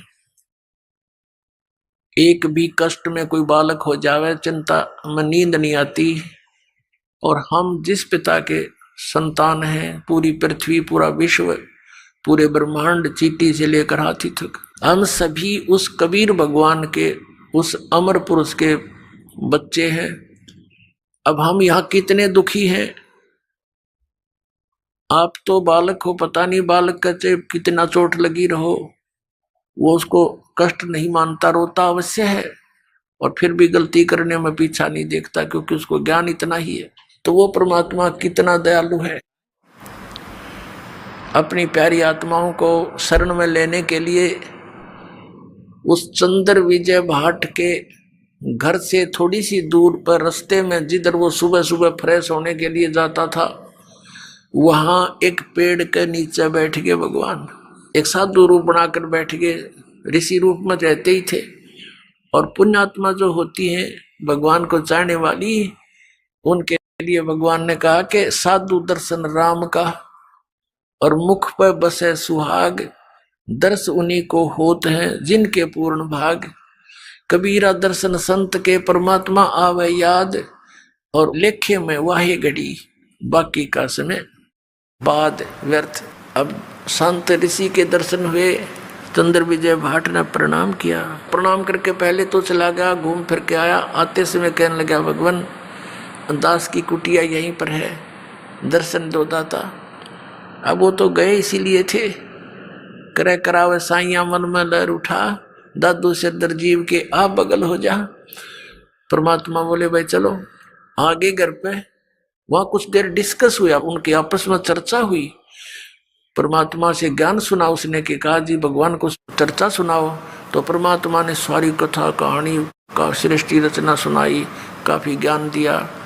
तो वो बड़े प्रभावित हुआ, कहने लगा, भगवान दास की कुटिया यहीं पर है, वहां चलिए, और वहां पर आपके और भी बच्चे हैं, वह भी आपके ज्ञान का लाभ उठाएंगे। परमात्मा तो गए उसी उद्देश्य से, घर चले गए, आसन दिया, अलग से बैठाया मालिक को, सोच कपड़े बिछा के, और फिर सत्संग सुनाया। अब उस समय तो केवल एक व्यक्ति ने नाम लिया, चंद्र विजय ने। बाकी परिवार कहने लगा, नहीं हमें अच्छा नहीं लगता इनकी ये बातें, ये तो शंकर भगवान से भी ऊपर बताते हैं। क्योंकि श्रीलंका का राजा रावण जो है, भगवान शंकर से अतिरिक्त किसी की पूजा ना करता था, तो उसको देखा देखी पूरा श्रीलंका भी शिव का ही पुजारी हो गया था। तो इस बात को पहले स्वीकार नहीं हुआ। फिर वो चले गए भगवान वहां से। पीछे से उस चंद्र विजय भाट ने अपने पूरे परिवार को बैठा बैठा के बहुत अच्छी तरह समझाया, तो उन सब का मन बन गया। तो परमात्मा फिर वहां पहुंच गए। अब उन सभी पूरे परिवार ने नाम ले लिया। और जो मालिक ज्ञान सुनाया करता था, ये तो ज्ञान ऐसा है, प्रत्येक व्यक्ति चाहता मैं सबको सुना दूं, भाई को, बहन को, रिश्तेदार को, ऐसा अनमोल ज्ञान कभी देखा ना सुना। अपना वो चंद्र विजय भाट जो था, वो रावण के पास जाता था, उसको चुटकले चटकले सुना के, उनकी महिमा मुहिमा गा के, और ये भाट लोग उनका एक मनोरंजन कराया करते थे। और उधर से उसकी पत्नी जो थी, वो कर्मवती नाम था उसका, वो जाती थी रावण की पत्नी मंदोदरी के पास, वो उसको चुटकले सुनाती थी, अच्छे बुंडे। इस मन की आदत है, ये राम की कथा कम और काम की कथा ज्यादा सुनना चाहता है, सेक्स की। तो पहले तो बकवास सुनाया करती थी, पता नहीं के मंदोदरी भी हंसा करती, दांदरे काटा करती है, चुटकुले सुन सुन के। तो फिर जब उस कर्मवती को, चंद्र विजय भाट की पत्नी को, उस बेटी बहन को मालिक का ज्ञान हुआ, सब बकवाद छूट गई। कहते हैं भवन चतुर्दश ढूंढियो परम स्नेही साध, जिन मिलते हैं सुख उपजय, मिटते कोट उपहाद। ये बकवाद मिट जाती है सारी जीव की। तो वहां अब वो कर्मवती पहले तो बकवाद सुनाया करती, फिर मंदोदरी ने जब टाइम होता उसको बैठा लेती कि महारानी, हमारे घर पे महाराज आते हैं, हमारे गुरुजी, उन्हें बहुत अच्छा ज्ञान सुना है, आपकी आज्ञा हो तो सुनाऊं कथा। सुनाओ। मंदोदरी भगवान को चाहने वाली थी। तो वो मंदोदरी को जो कथाएं सुनाई परमात्मा से सुने हुए ज्ञान की, मंदोदरी कहने लगी कि कर्मवती तू तो बड़ी मुंह फाड़ थी, तेरी इस पात्र में नरा गोबर भरा था, गंध उगला करती थी, ये अमृत किसने डाल दिया? तू ये ऐसी ऐसी बातें कहाँ से सुने आई, तू मैंने कभी देखी ना सुनी। तो उसने बताया कि हमारे गुरुजी आते हैं, उन्होंने हमें ये ज्ञान दिया मंदोदरी। तो मंदोदरी बहुत प्रभावित हुई कि इसे संत के ऋषि के दर्शन करने चाहिए। उसने कहा मंदोदरी इब कह तेरे गुरुजी आओ ना तो मेरे पास बुला के लाइए। अब परमात्मा फिर गए तो उस चंद्र विजय की पत्नी ने कहा प्रभु हमारी रानी आपको याद करती है, मैंने आपके द्वारा सुना हुआ ज्ञान उनको सुनाया, बड़ी प्रभावित हुई और उन्होंने कहा कि अपने गुरुजी को यहाँ बुला के लाना। परमात्मा ने कहा बेटा हम किसी राजा के घर नहीं जाते, उनको गरज पड़े तो यहाँ आ जाएगी, साधु संत नहीं जाया करते ऐसे व्यक्ति के घर जब तक वो हमारे विचारों से परिचित नहीं होते। अब वो कर्मवती फंस गई धर्म संकट में कि यदि मेरे गुरुजी नहीं गए तो वह हमने सजा दिवा दे मनमाना मंदोदरी, परमात्मा अंतर्यामी जानेंगे। अब बेटी तो बहुत दुखी होगी। उसने कहा बेटा ऐसे कहना उसको कि देखो ऋषि महर्षियों को संतों को बाई ऑर्डर नहीं बुलाया करते, अब बाई ऑर्डर बुलाने से वो आ भी गए रजा नहीं बख्शेंगे तो लाभ क्या होगा? तो साधु संतों के पास जाने से बहुत लाभ होता है, स्वयं जाना चाहिए। तो मंदोदरी को जाकर के उसने कहा रानी मैंने अर्ज करी थी गुरुदेव से, उन्होंने मना कर दिया आपके यहाँ आने से और कहा कि देखो साधु संतों को आदेश से नहीं बुलाना चाहिए, उनके चरणों में जाना चाहिए, लाभ उठाना है, और यदि बाई ऑर्डर बुला भी लिया तो लाभ नहीं देंगे। मंदोदरी कहने लगी बहन ठीक है मैं चलती हूँ, अब के तेरे गुरुजी आओ तो मुझे मिलाना। परमात्मा फिर गए, ये तो भटक रहे हैं कि आत्मा को अपनी शरण में लेने के लिए, सुखी करने के लिए, यहाँ भी सुखी करेंगे आपको और यहाँ से चलोगे जब देखना सतलोक में ले जाएंगे, वहां तो कहना है क्या कितना सुख देंगे।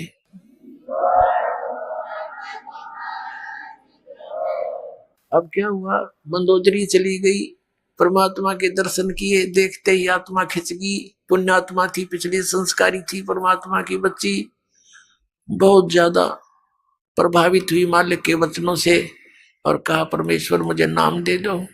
परमात्मा ने दीक्षा दी थी। अब मंदोदरी ने जो ज्ञान सुना था उसने चाहा कि अपने पति को समझा दूं, जो नरे बकरे खावे, नरे झोटे खावे, मांस खावे, दारू पीवे और भगत कमावे ब्राह्मण, इसने तो कर्म बिगाड़ दिए। क्यों? ज्ञान से ज्ञान हुआ भगवान के तत्व ज्ञान से। तो मंदोदरी ने चेष्टा की समझाने की अपने पति रावण को कि आप जो साधना कर रहे हो ये तमोगुण भगवान शिव हैं, ये पूर्ण परमात्मा नहीं है। अब वो इस बात से दुखी हो गया कि मंदोदरी तू ऐसी बातें मत कर, मैंने भगवान शंकर के यहाँ से शीश काट कर चढ़ा दिए, इन्होंने मेरा वापस शीश दे दिया और मेरे को कितना धन दे दिया, सिद्धि दे दी, मेरे को 1 लाख पुत्र व्रत दे दिए और मेरा पुत्र मेघनाद ऐसा है ऊपर चला गया, इंद्र को भी जीत लिया, हर मैं एक भिखारी के आगे हाथ जोड़ूंगा जाके। मंदोदरी ने बहुत समझाया कि रावण गलत बोल रहे हो आपने इस संत की महिमा से अपरिचित नहीं हो, इसकर कैसे बोल रहे हो? तो आखिर में रावण ने ये कह दिया कि मेरे को आगे से ये मत कहना, मैं तुझे मना नहीं करता, तू कितना दान कर धर्म कर, किसी गुरु से उपदेश रख। अब कहते हैं लड़की अपने पति को हमेशा जीवित देखना चाहती है। उधर से क्या हुआ कि कुछ दिनों के बाद जैसे विष्णु अवतार श्री रामचंद्र जी राजा दशरथ के घर जन्मे थे, विवाह हुआ सीता जी के साथ, विवाह होने के कुछ समय उपरांत उनका वनवास हुआ, वो वन में अपना समय व्यतीत कर रहे थे, वहां से सीता जी का अपहरण कर ले गया रावण।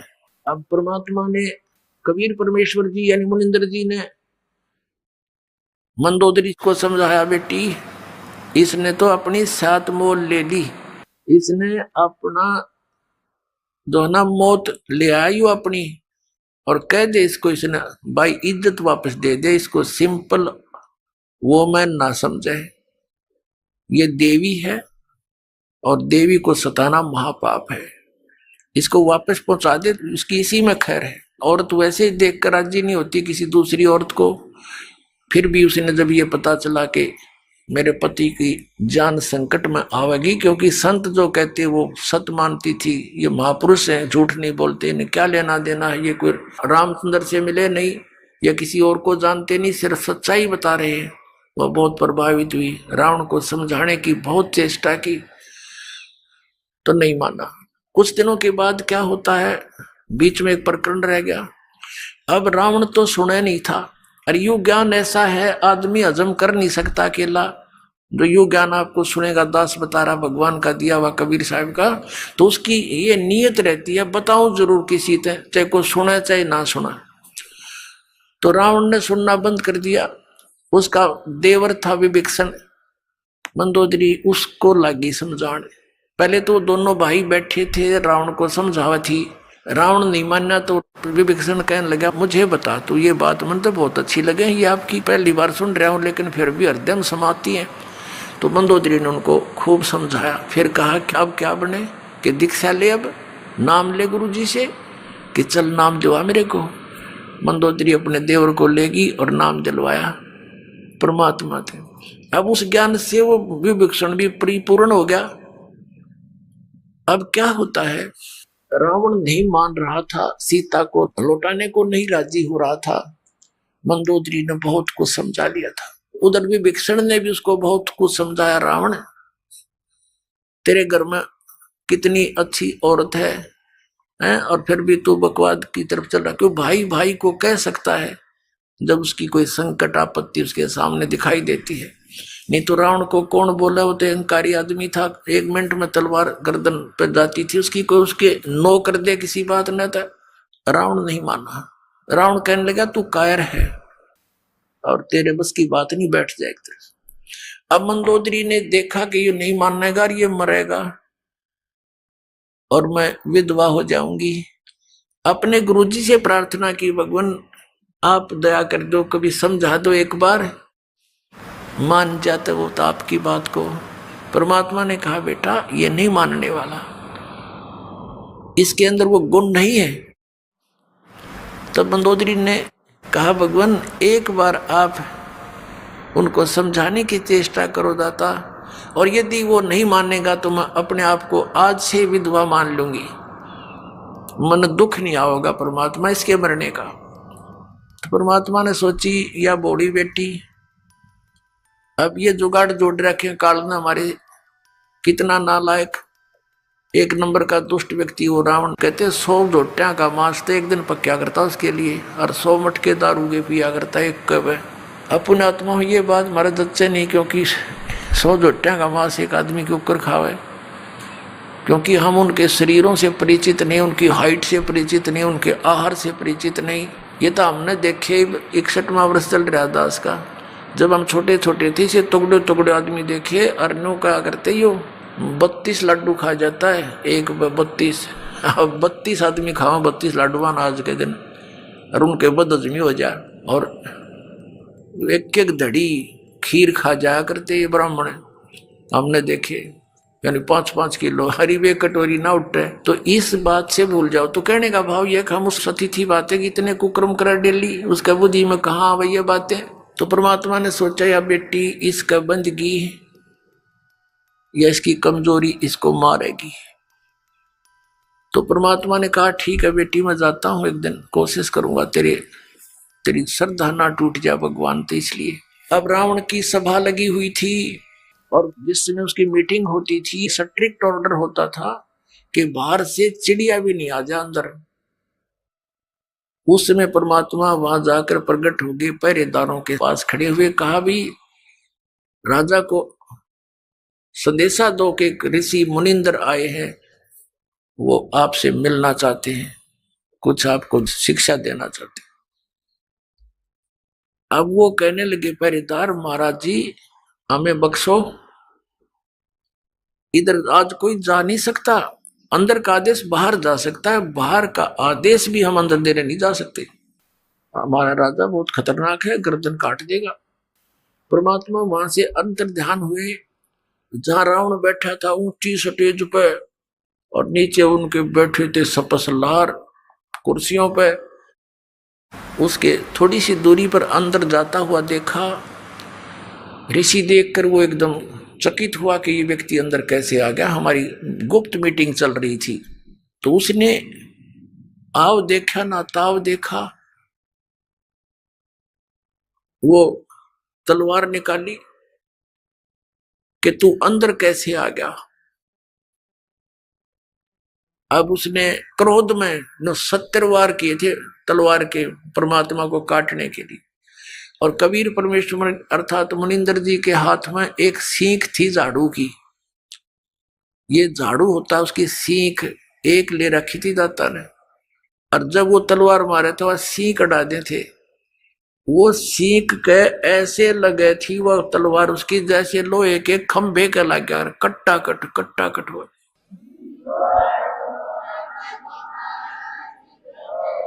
जब रावण के पसीने आ लिए, जब वो थक के खड़ा हो गया, कहने लगा तू अंदर कैसे आ गया। परमात्मा बोले तेरे ब्याह सीख तक कटी नहीं, तू मुझे मारेगा। रावण बोला उनको बुलाओ, पहरेदारों को, उनको कत्ल करूंगा। परमात्मा बोले उनका दोष नहीं है, उन्होंने तो मुझे मना कर दिया था संदेश भी देने के लिए। फिर परमात्मा से पूछा रावण ने, तू आया कैसे अंदर, कि ऐसे आ गया, अंतर ध्यान हो गए और फिर प्रकट हो गए। रावण के सामने से एकदम अंतर ध्यान हो गए और फिर प्रकट हो गए कि मैं उनको आता दिखाई नहीं दिया, मैं ऐसे आ गया। अब वो दुष्ट आत्मा फिर बिना समझाइयो कौन है तेरे सामने, कहने लगा देखो तू जा यहां से, तू आया किस लिए है, बता तेरी बात क्या है। तो परमात्मा ने कहा कि रावण तेरा जो है अंतिम समय आ लिया है, और मेरे आदेश का पालन करके जब तू इस लड़की को वापस दे देगा, सीता को, इस देवी को, तो तेरी जीवन को मैं बदल दूंगा, इन बुराइयां तेने छोड़नी पड़ेंगी। वो कहने लगा तेरे जैसे शिक्षक मेरे पास बहुत आ लिए, मैं शिक्षा बिना नहीं हूं, मैं खुद ब्राह्मण हूं, विद्वान पुरुष हूं, और तू एक भिखारी ऋषि, मुझे क्या शिक्षा देता, मैं तेरी बात न मानू कौन। अब रावण की तो वो स्थिति हो चुकी थी, कबीर ये माया अटपटी, सब गट आण अड़ी, किस किस न समझाऊं या कुए भांग पड़ी। एक बूढ़ा व्यक्ति शराब पिए खड़ा था और नो अल्लाह उसका डोगा गिर गया जमीन पे, वो डंडा ले रखा था, वो गिर गया। एक जेंटलमैन आया, वो कहने लगा बुजुर्ग ताऊ जी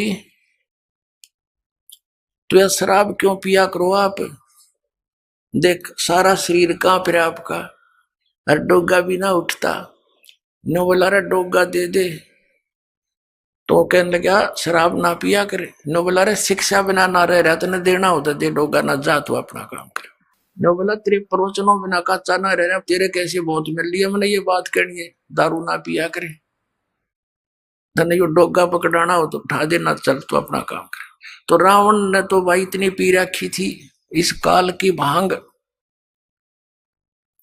परमात्मा से कहा कि तेरी बात मानू ना कति, तू जा चाहे मत जा।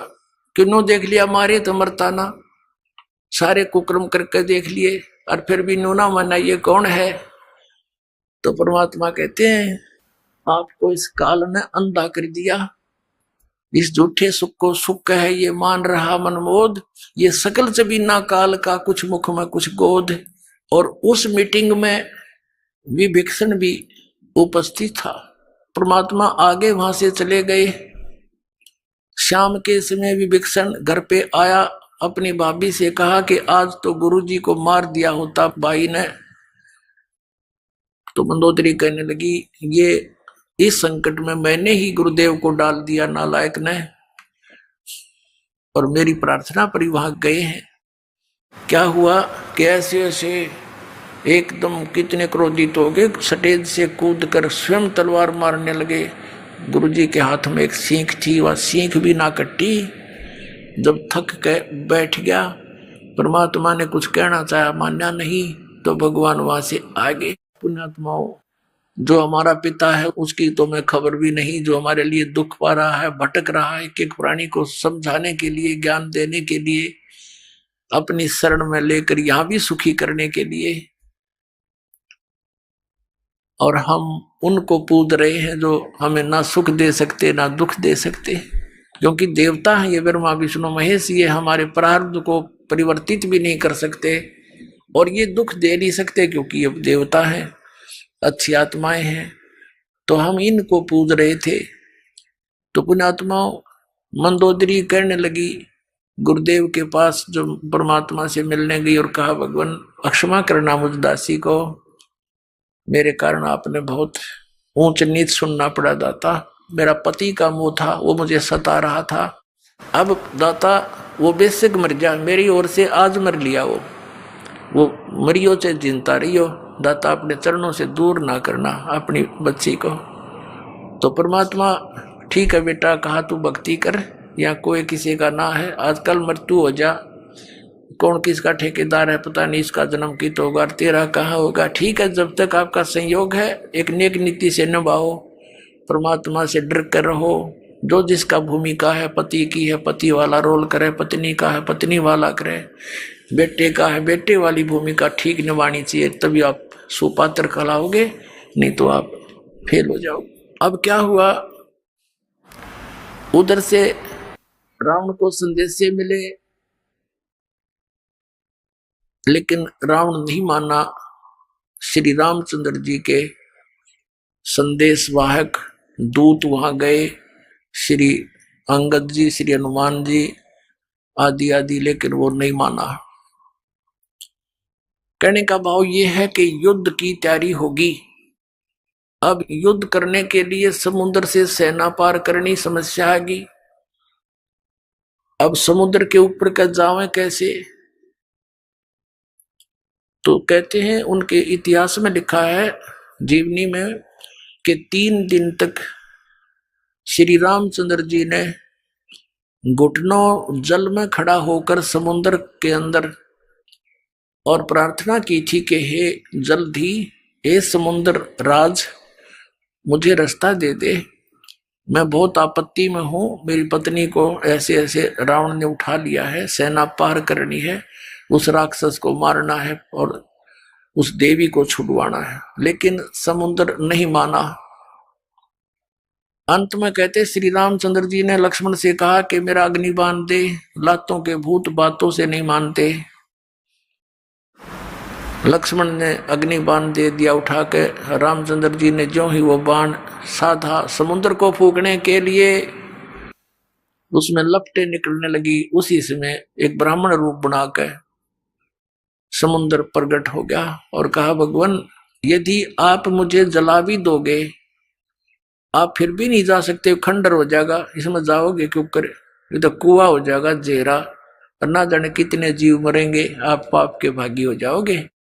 ऐसा काम करो भगवान, मेरी मर्यादा भी बनी रहे और आपका काम भी हो जा, सर्प भी मर जा, लाठी भी ना टूटे। तो श्री रामचंद्र जी ने कहा, वो बता क्या उपाय है फिर, कि आपकी सेना में नल और नील नाम के 2 सैनिक आपके भक्त हैं, क्योंकि उस समय आसपास के सारे ही भगत सारे इकट्ठे हो गए थे रामचंद्र जी के गेला में। इस पर आपत्ति आ गई और एक निकम्मा आदमी उसकी पत्नी ठा ले गया।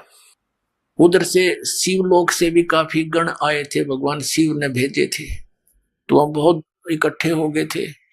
तो नल और नील को बुलाया गया। नल और नील से श्री रामचंद्र जी ने कहा कि भाई एक पर आपकी परीक्षा दो तुम। समुद्र ने यह बताया कि इनके गुरुजी के द्वारा दिया हुआ आशीर्वाद है इनका, और उनके आशीर्वाद से मेरे ऊपर ये कोई भी वस्तु रखते हैं वो डूबती नहीं, वहां से टस से मसनी होगी, वहीं रहेगी, तो मेरे ऊपर वजन नहीं बनेगा इसका। अब भगवान श्री रामचंद्र जी ने कहा, भी एक बार ट्राई दिखाओ तुम।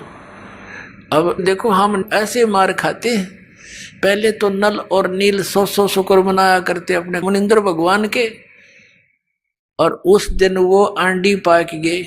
अभिमान हो गया उनको कि यदि आज हम गुरु जी को याद करेंगे, जंतर मंत्र प्रणाम करते हैं जैसे याद करने के लिए, तो ये नो सोचेंगे उपस्थित जन ये कहीं और से शक्ति प्राप्त करते हैं, इनके अंदर कोई पावर नहीं।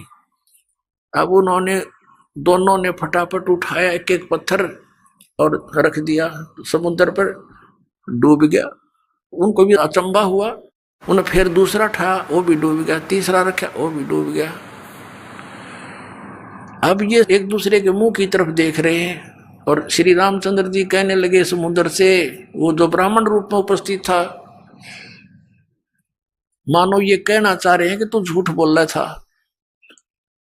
तो उस ब्राह्मण रूप में उपस्थित समुद्र ने कहा कि भगवान आज इनने कोई गलती कर दी, क्यों भाई तुमने अपने गुरु जी को याद नहीं किया, आज दिखा है ये अभिमान में आ गए, इसलिए इनके हाथ से वो पावर चली गई दिखा है। वो तो अपना एस्टीमेट बतावा था और वह सचमुच ऐसा ही हो गया था। अब उन दोनों ने फिर अक्षमा याचना की, गुरु जी को याद किया, हे दाता दया करो, हमसे गलती होगी, माफ करो, हम तो पापी आत्मा हैं। वो डर गए न्यू कदे फिर वो आपत्ति फिर ना आ जाए तुम्हारे पे, और तुमने कर दी गलती आज ज्यादा, अब मान बढ़ाई की भूख में। तो पुण्यात्माओं परमात्मा हमें आगाह करते हैं कि यदि तुम ऐसे मर्यादा तोड़ दोगे भक्ति आपकी नष्ट हो जाएगी। जैसे माता गर्भ को रखे यतन बनाए और ठेस लगे तो छन होए, ऐसे भक्ति जावे। जैसे किसी बहन को, माता को बहुत वर्षों के बाद कोई गर्भ रहा हो, फिर वो कितनी चिंतित होती है उस बालक को परिपूर्ण करने के लिए, कहीं ऊंचे नीचे में पैर न रखा जा, चलते समय भी बहुत सावधानी बरतती है, और रात के समय करवट बदलते समय भी वो बहुत चिंतित रहती है, कहीं मेरे बालक पर जोर ना आ गया, एकदम उधड़ के पड़ती है और देखती है दर्द पीड़ा तो नहीं होगी मुझे। तो कहते हैं जैसे माता गर्भ को रखे यतन बना और ठेस लगे तो क्षीण होए, तेरी ऐसे भक्ति नसावे। तो उनकी भक्ति नसगी खत्म हो, रोए पीटे याद किया भगवान को, वो तो मालिक ने करना ही था, क्योंकि श्री रामचंद्र विष्णु अवतार और श्री कृष्ण भी विष्णु अवतार, और विष्णु कौन, ये भी भगवान का बच्चा। आप जैसी आत्मा पुनकर्मी प्राणी, पोस्ट ये मिल गई इसको। जैसे आप किसी का भाई मंत्री बन जाता है तो भाई ही उसका, वैसे वो कितनी पोस्ट पे बैठा है, तो ऐसे ही उस परमात्मा के ही बच्चे हैं। तो उनके दुख का निवारण भी वही परमात्मा कर सकता है और कोई नहीं कर सकता। जैसे आपने श्रीमद् भगवत गीता अध्याय नंबर 15 के श्लोक नंबर 1 से लेकर 4 और 16-17 में जो सुना कि ऊपर को जड़, वो तो संसार रूपी वृक्ष की जड़ है, ऊपर को जड़ है वो तो मूल मालिक है, पूर्ण परमात्मा है, और नीचे को तीनों गुण रूपी शाखा, ये ब्रह्मा विष्णु महेश रूपी शाखाएं हैं, और वो परमात्मा जो मूल है, जो जड़ है, वो तीनों लोकों में प्रवेश करके सबका धारण पोषण करता है। 15वें अध्याय के 17वें श्लोक में कहा है कि उत्तम पुरुष तु अन्य परमात्मा इति उदारत, यह लोक चरम आविश्य विवर्ती अवैश्वर है। वो मूल मालिक जो है, जो सारे संसार रूपी वृक्ष की जड़ है, मूल है, वहां से सबको आहार मिलता है। तो वो सबका धारण पोषण, यानी जिसकी जिस स्थिति की कोई संकट है, और वो परमात्मा ही उसका निवारण करता है। अपने आत्माओं ये बहुत लंबा इतिहास है, कई दिनों में आपका समझ में आओगा।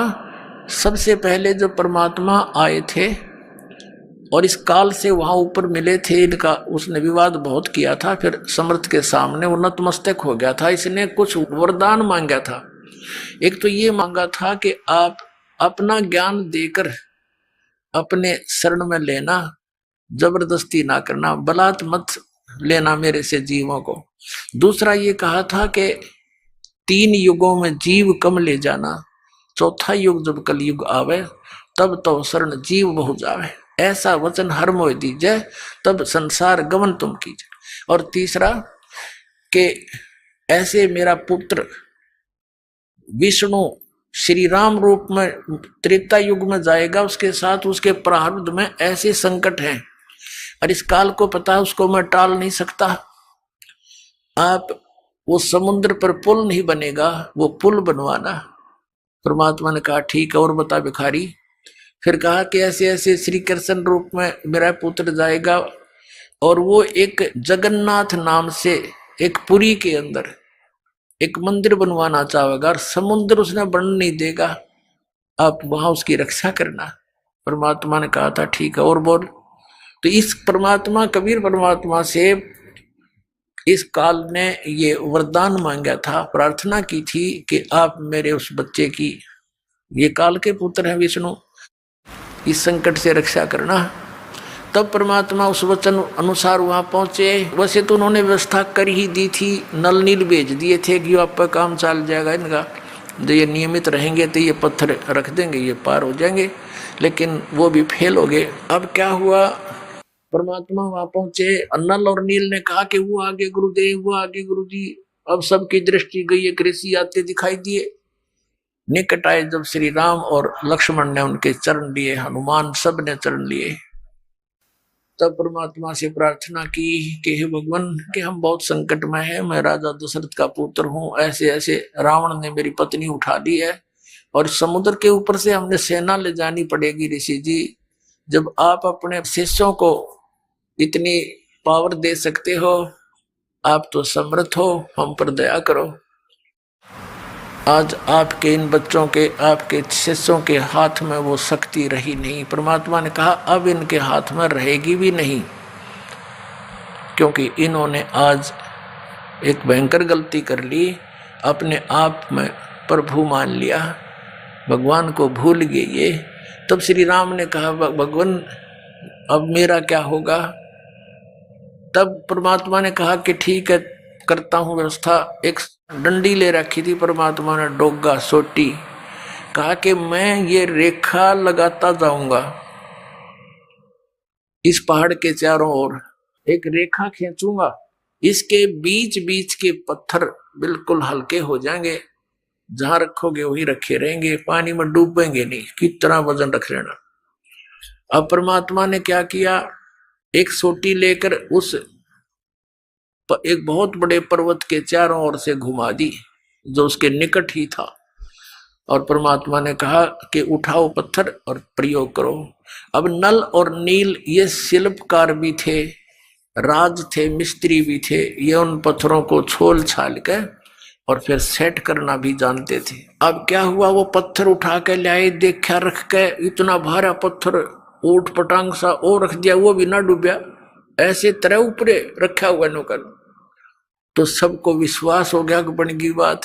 अपन आत्माओं, हमारे ये अध्यात्म मार्ग में आप कति जीरो हो चुके हो, और दास भी उसी स्थिति में था। अब दास को सतगुरु मिल गए, कहते पीछे लग गया जाऊं था मैं लोक वेद के साथ, रास्ते में सतगुरु मिल गए, दीपक दे दिया हाथ। अब ये इतना बड़ा अध्यात्म मार्ग है कि जैसे हम सत साहेब बोलते हैं और पहले राम राम बोलते थे, इसका कारण क्या था, ये मंत्र जाप करने का नहीं था, ये केवल याद दिलाने का होता है कि भाई इस संसार में भगवान बिना कुछ नहीं, और जो गुरुजी ने मंत्र दे रखा है उसकी भूल ना पड़े। जैसे आप देखा करते, अब तो यह बात बिगड़ती जा रही है, नास्तिक होने जा रहा है पूरा मानव समाज, काल का दाव लग गया था। तो पहले हम देखते थे, जैसे सुबह या कभी घूमने फ्रेश होने जाते थे, आने जाने वाले मिलते थे, एक दूसरे को राम राम, राम राम चाचा, वो 3-4 बार बोला करता, राम राम भाई, राम राम, राम हाँ राम राम। अब ये तो एक औपचारिकता बन गई थी। फिर ये भी कहा परमात्मा ने कि हमने ही रावण को मारा, काफी दिन हो गए थे। ये क्या बताते हैं परमात्मा, बोले जिंद अबंद सकल घट साहेब सोई, निर्वाणी निज रूप सकल से न्यारा होई, हम ही राम रहीम करीम पूर्ण करतारा, हम ही बांधे सेतु चढ़े संग पद्म 18, हम ही रावण मारा लंक पर करी चढ़ाई, हम ही 10 सिर फोड़ देवताओं की बंद छुटाई। हमारी शक्ति से सीता सती जती लक्ष्मण हनुमान, हम ही कल्प उठाए करत हम ही छह मान। बलि के हम 52 रूप इंद्र और वरुण कुबेरम, हम ही से हैं धर्मराय अदली कर सृष्टि सुमेरम। छिन में धरती पग धरूं नादे सिर संजोगे, पद आमान न्यारा रहूं इस विद दुनि वियोग। अब क्या बताते हैं परमात्मा कि हमने ही रावण को मारा था, हमने ही समुद्र के ऊपर पुल बनाया था। अपने आत्माओं रामचंद्र जी 3 दिन तक समुद्र की से प्रार्थना कर रहे थे, घुटनों पानी में खड़े होकर जल में, लेकिन समुद्र ने कोई रास्ता नहीं दिया। तब समुद्र को फूकने के लिए अग्नि बाण मारना चाहा, तब विपर रूप धारण करके समुद्र आया था। श्री रामचंद्र जी से कहा, ब्राह्मण रूप बनाकर आए, कहने लगे भगवान मुझे क्यों फूक रहे हो, इससे आपको क्या लाभ होगा, आप फिर भी पार नहीं हो सकते, बहुत बड़ा गड्ढा बन जाएगा। आप ऐसा करो लाठी भी ना टूटे, सांप भी मर जा। वो तरीका क्या है, श्री राम ने पूछा। तब समुद्र ने कहा था कि आपकी सेना में नल और नील नाम के 2 भक्त हैं, सतगुरु के, परम संत के। उनके गुरुजी द्वारा दी हुई उनके हाथों में एक शक्ति है, उनके हाथ से पत्थर नहीं डूबते मेरे ऊपर, जल में ऊपर तैर जाते हैं, आप उनका सहयोग ले लो। और वो नल और नील कौन थे? वो कबीर परमेश्वर जी के शिष्य थे। उस समय कबीर परमेश्वर जी प्रत्येक युग में आते हैं, लीला करते हैं। उसी आधार से मुनिंदर ऋषि नाम से प्रसिद्ध थे और सहशरीर सतलोक से यहाँ आए हुए थे, मौजूद थे। लेकिन उस दिन नल नील ने भी गलती कर दी, अभिमान आ गया, गुरुदेव को याद किया नहीं और स्वाभाविक उठाकर पत्थर रख दिए, डूब गए, वह तरे नहीं। फिर नल नील ने परमेश्वर को याद किया, हे गुरुजी हमसे गलती होगी, क्षमा करो। तो रामचंद्र जी ने पूछा उससे, समुद्र से, कि तू झूठ बोल रहा था, इनके हाथों में कोई शक्ति नहीं है। समुद्र ने कहा, विपर रूप में खड़े थे, ब्राह्मण रूप में, कि नल नील आज तुमने अपने गुरुदेव को याद नहीं किया, गलती कर रखी है, गुरु जी को याद करो, फिर ये कार्य करो। तब गुरु जी को याद करने लगे। तो परमात्मा कबीर जी मुनिंदर रूप में सामने नजर आए, थोड़ी सी दूरी पर। नल नील ने कहा, गुरु जी आगे, गुरु जी आगे। तब परमात्मा आगे, श्री रामचंद्र जी ने उनके चरण छुए, साधु रूप में, ऋषि रूप में आए हुए थे, अपनी समस्या बताई और कहा, आपके शिष्यों से आज ये पत्थर नहीं तैर रहे। परमात्मा ने कहा, अब तैरेंगे भी नहीं, क्योंकि इनमें अभिमान आ गया। तब श्री राम जी ने अपनी सारी व्यथा बताई कि ऐसे ऐसे मेरे साथ बहुत बुरा हुआ है और रावण अभिमानी मेरी पत्नी को उठा ले गया है, उसको वापस लाने के लिए हम प्रयत्न कर रहे हैं, हमें हमारे पर भी कृपा करो। जब आप नल नील पर कृपा कर सकते हो, दया करो भगवान, पत्थर तैर जाए हमारे इस पानी के ऊपर। तब परमेश्वर के हाथ में एक सोटी थी, कबीर जी के हाथ में, मुनिंदर जी रूप में आए हुए थे कबीर परमेश्वर जी पूर्ण ब्रह्म। उस सोटी से चारों तरफ एक बहुत लंबे चौड़े अक्षेत्र के, एक पहाड़ के चारों तरफ पर एक रेखा खींच दी, चारों तरफ को एक लाइन लगा दी कि इसके अंदर अंदर के पत्थर उठा लो, ये मैंने हल्के कर दिए। अब वो पत्थर उठाए गए। नल नील राज कारीगर भी थे, चिनाई करने वाले, उन्होंने उनको छोल छाल के एक दूसरे में फंसा के और पुल में सहयोग दिया बाद में। तो यहां परमात्मा कहते हैं, और फिर ये भी कहा परमात्मा ने कि हमने ही रावण को मारा। काफी दिन हो गए थे युद्ध होते ने, रावण श्री रामचंद्र जी पर मरा नहीं था। तब परमेश्वर कहते हैं, हमने ही उसे राम को के माध्यम से, यानी अपनी उसका हमने तीर ठोका उसका, और मारता दिखा श्री राम ने, निशाना हमने साधा था उसका, तब वो रावण मरा था। क्या बताते हैं? हम ही रावण मार लंका पर करी चढ़ाई, हम ही 10 सिर मार देवतन की बंद छुटाई। हम ही राम रहीम करीम पूर्ण करतारा, हम ही बांधे सेतु चढ़े संग पद्म 18। हमने ही उस सेतु यानी पुल को हमने ही बांधा था अपनी शक्ति से। रे नल नील यतन कर हार, तब सतगुरु से करी पुकार। रे नल नील यतन कर हार, तब सतगुरु से करी पुकार। जा सतरेखा लखी अपार, सिंधु पे सिला तराने वाले। जा सतरेखा लिखी अपार, सिंधु पे सिला तिराने वाले। धन धन सतगुरु सत कबीर, भक्त की पीड़ मिटाने वाले। भक्त की पीड़ मिटाने वाले, भक्त की पीड़ मिटाने वाले। धन धन सतगुरु सत कबीर, भक्त की पीड़ मिटाने वाले।